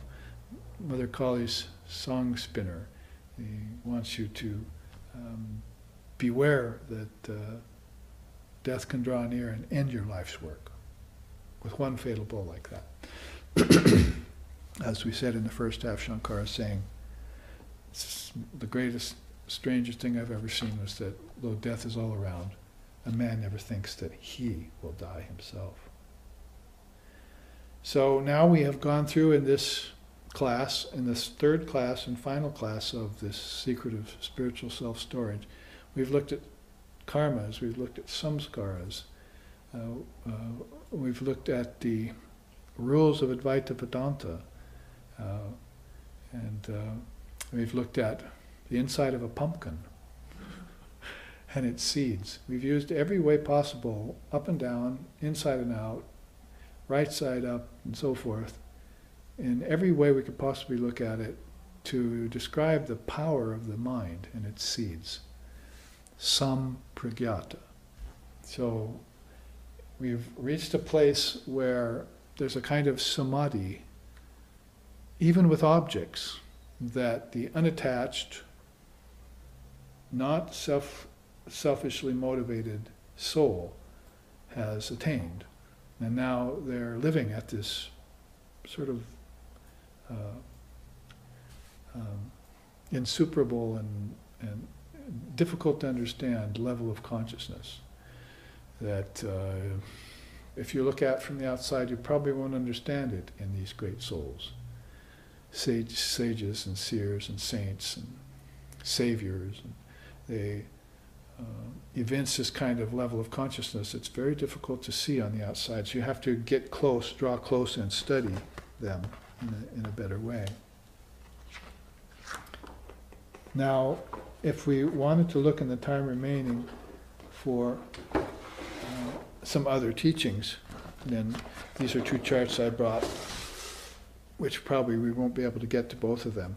But since I did sort of promise you a run through this one,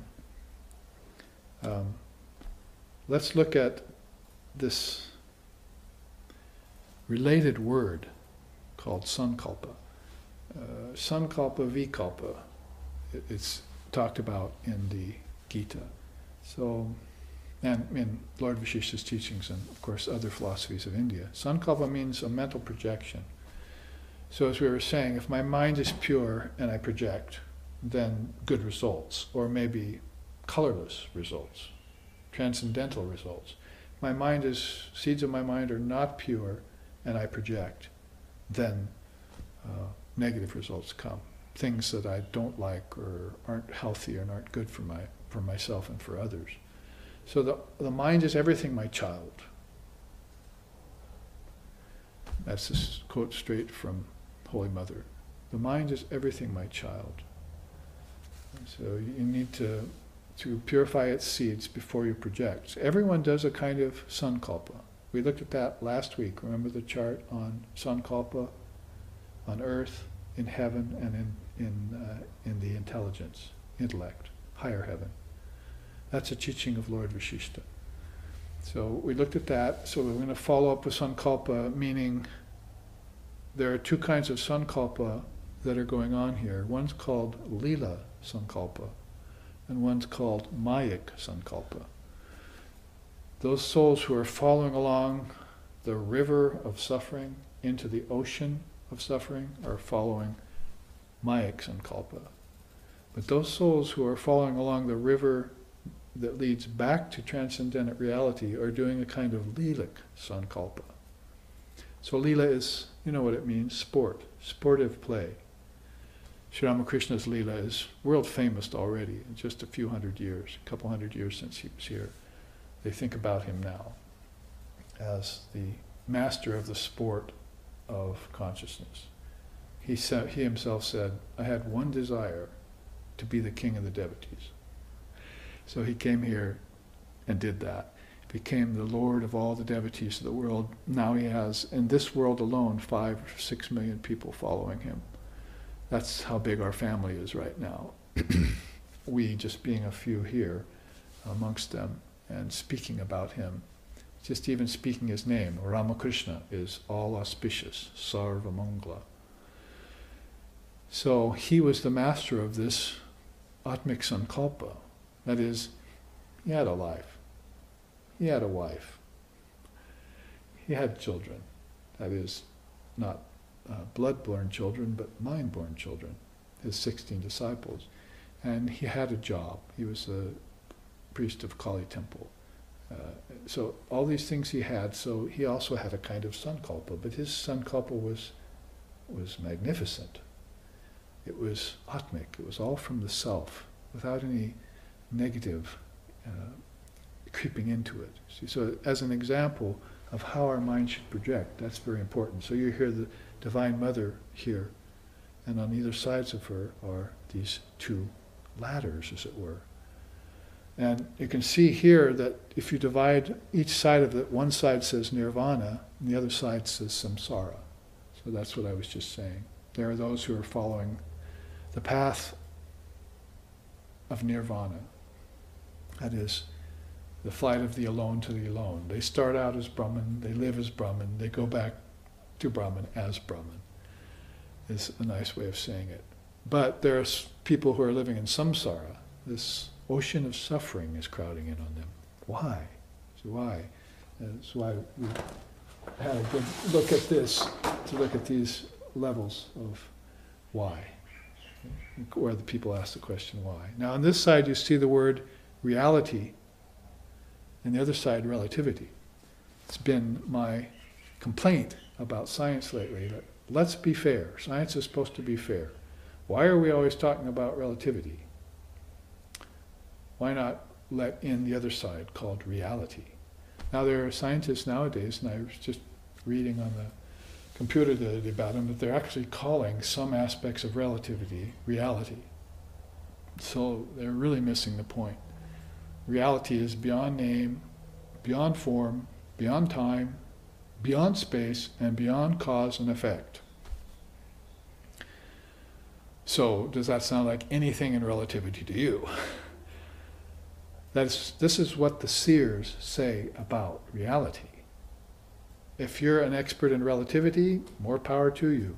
But you should bend an ear towards those who have sought out reality through their practice, through their meditations, over lifetimes, and have realized Brahman and gained enlightenment. They're the knowers of reality. You need to listen to them about reality. I've already told you several times on the live streaming classes and YouTube classes that you hopefully look back on, is that when I was just a teenager, I saw Time magazine come out, and the cover of that Time magazine said, "God is dead." So even as a 19-year-old, I was very sensitive about these things, you see. So I opened up the cover of Time magazine and I looked at the editorial staff. There wasn't one realized soul. There wasn't one priest. There wasn't one seer, one sage, one enlightened soul on that editorial staff. They were all just writers, worldly people, worldly, putting out a worldly magazine. Who are they to declare that God is dead? I thought to myself. Did they go and ask Sri Ramakrishna like Swamiji did? Does God exist?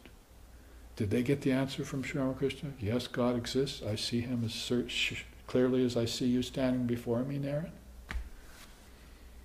Did they do any research at all on reality? So here's my spiel about these 2 sides, Atmik and Mayik. If there's relativity, there has to be reality. You should look into it. Now, on the other side here you see a sadhana as compared to worldliness. We've already read the Riot Act on that here. Worldliness is back here. After you turn the corner, that's when sadhana kicks in. What other things are on the other side? Realization, complacency. And that's a good one. Either you get busy and you do the practice and you get realized, or you fall, complacency. Do I need to sing you the song again, O lazy mind? You let the garden of your mind lie fallow, these seeds in your mind. Who knows what's going to happen with those seeds? Who knows what's even in those seeds? Have you opened the pumpkin yet? Checked it out?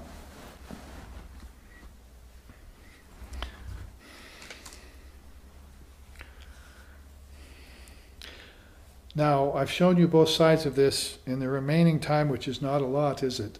Let's look at the quote here. Lord Vasishtha says, "The universes are modes of consciousness reflected through Atmik Sankalpa,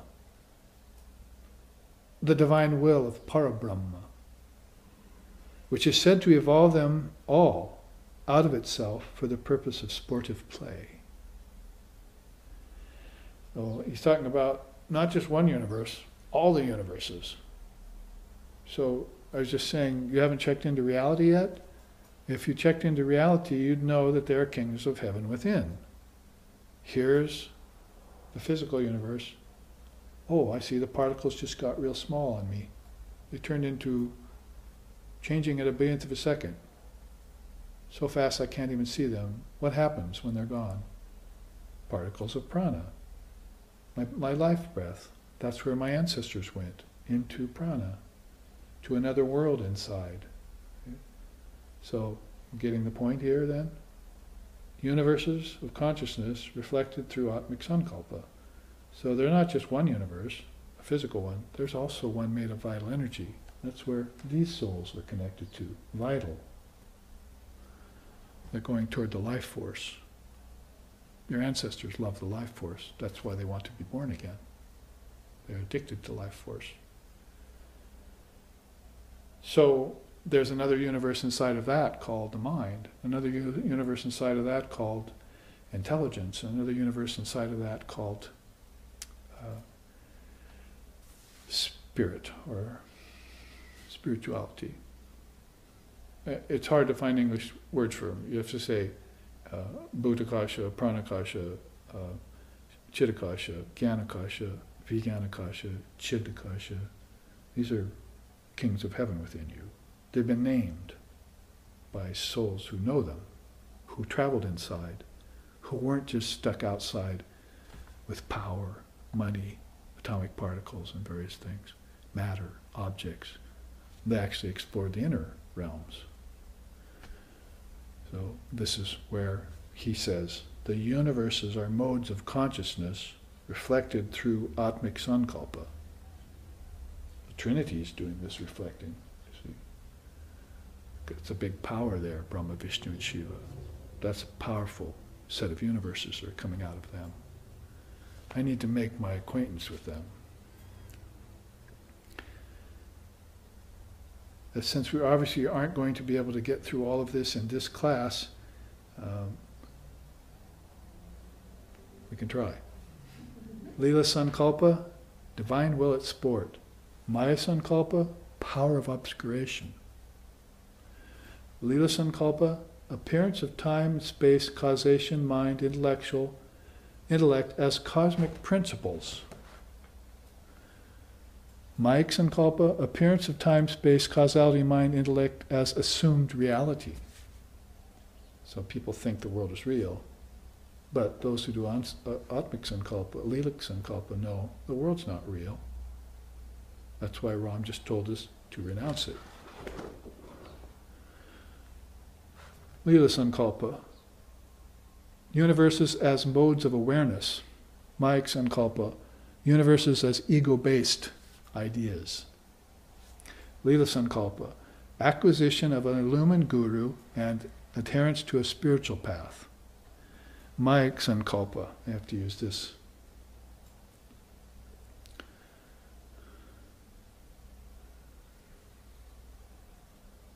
Reliance upon ego-mind complex and belief in conventional paths.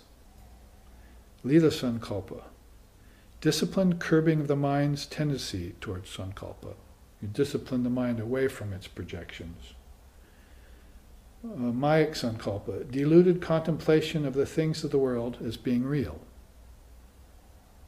My house is real, my home is real, my money in the bank is real, everything's real.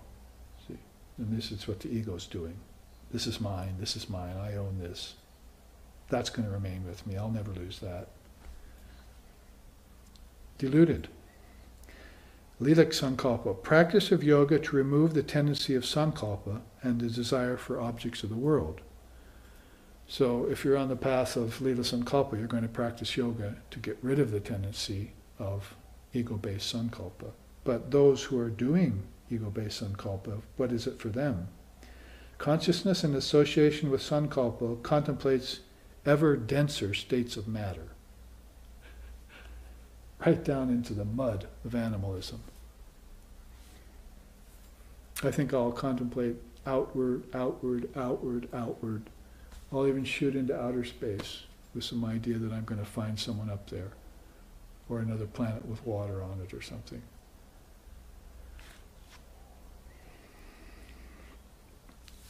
Penultimately here, Atmik Sankalpa, contemplation of all with the eye of abhava. Abhava means non-existence. I'm beginning to see that all of this doesn't really exist because it went away in my deep sleep state tonight. Where did it go? Oh, then I had samadhi and it went away there. Where did it go? Then I died and it went away then. Where did it go? I'm beginning to expect that maybe all of this doesn't exist. So, what does exist? The one who's dying. The one who's viewing the world, who's witnessing everything. I am existence itself. I am Atma Brahma. This self is Brahman. I exist. And this is all my sankalpa, along with billions of other souls. So it makes it very powerful sankalpa. Which side do I want to be on? Which seeds do I want to water? See, this connects us right back to the spiritual self-storage. Those who are doing Mayik Sankalpa, experience of pain and acceptance of suffering as being real. So they get the lessons, the hard knocks of life, driven by whips of pain. So in this case then they will have to waken up. So in this way Sri Krishna says in the Gita, pain is a better teacher than pleasure. What's sour in the beginning and sweet later, that's a good teacher. But what's sweet in the beginning and turns sour later, that's not so good. That can run you afoul of the whole cosmic process with yourself, your children, your family, your ancestors, and your rebirth process. That's why you're being drugged from birth to death and death to birth. And finally, because we made it through here in just about time, down here, Atmik Sankalpa, remember, the projection of a pure mind, attainment of samadhi and absorption in Brahman. Well, that's where it ends for them, for those rare souls. Over here, for the Mayik Sankalpa stream, fear of pain, attachment to pleasure, leading to rebirth and ignorance. Fear of pain, attachment to pleasure. We could also say abhinavesha, that is clinging to life or fear of death. It's one of Patanjali's kleshas, and it's the lowest, fifth and lowest hell of all, is to be afraid of death. When you're an eternal soul, to be afraid of death is like a snake being in fear of a frog, they say. So this is a quick run through the Atmik Sankalpa versus Mayik Sankalpa chart. And let's read the final quote and then end this class and this series. By Atmik Sankalpa is meant divine will in manifestation. But it degrades into Mayik Sankalpa via ego-based ideation that arises as a result of falsified relationship between subject and object. So that's a very potent statement. Please write me in emails, all my students, if you want me to flesh that out more for you, elucidate on it, because we have run out of time. But you see here that Lord Vashishta gives this very evenly cut line of demarcation between the discriminative kind of mental projection and the indiscriminate kind of mental projection. Therefore, it really takes this word sankalpa and makes it a lot more valuable for us and a lot less fearsome. Because now we know that the great souls also have to do sankalpa. But how do they do it? How do they do it and remain free of nature, karma, ancestors, samskaras, and so forth? Somehow they do that. Let's look back later on the different kinds of karma and let Ram and Krishna explain that to us. So here we must end. It's time. So this end of a 3-series class on the secret of spiritual self-storage. I believe next week maybe there will be a break. Yeah. And then we'll follow that up with the 5 T's, a 4-class series on transgression, transmigration, transformation, transcendence, and transparency. Oh, I remembered them all. So that will be the 4-class series that we will engage in week after next. I hope you'll come and join us for these beautiful Dharma talks that really will empty our self-storage unit nicely and replace it with either just the name of the Lord or some very powerful discrimination and detachment, depending on your temperament. So here we will end with a chant. Thank you for your kind attentions. Om Sato Ma Sadgamaya Tamaso Ma Joitir Gamaya Mrichor Ma Amritam Gamaya Abira Mayiti Rudrayate Dakshinamukam Tenamam Pahinicham Om Shanti Shanti Shanti. Lead us from darkness to light, from lower truth to higher truth, from the illusion of death to eternal life, from Mayik Sankalpa to Atmik Sankalpa. Reach us through and through, O Lord and Mother, with thy sweet and benign presence. Om, peace, peace, peace. May peace be unto us and may peace be unto all. Om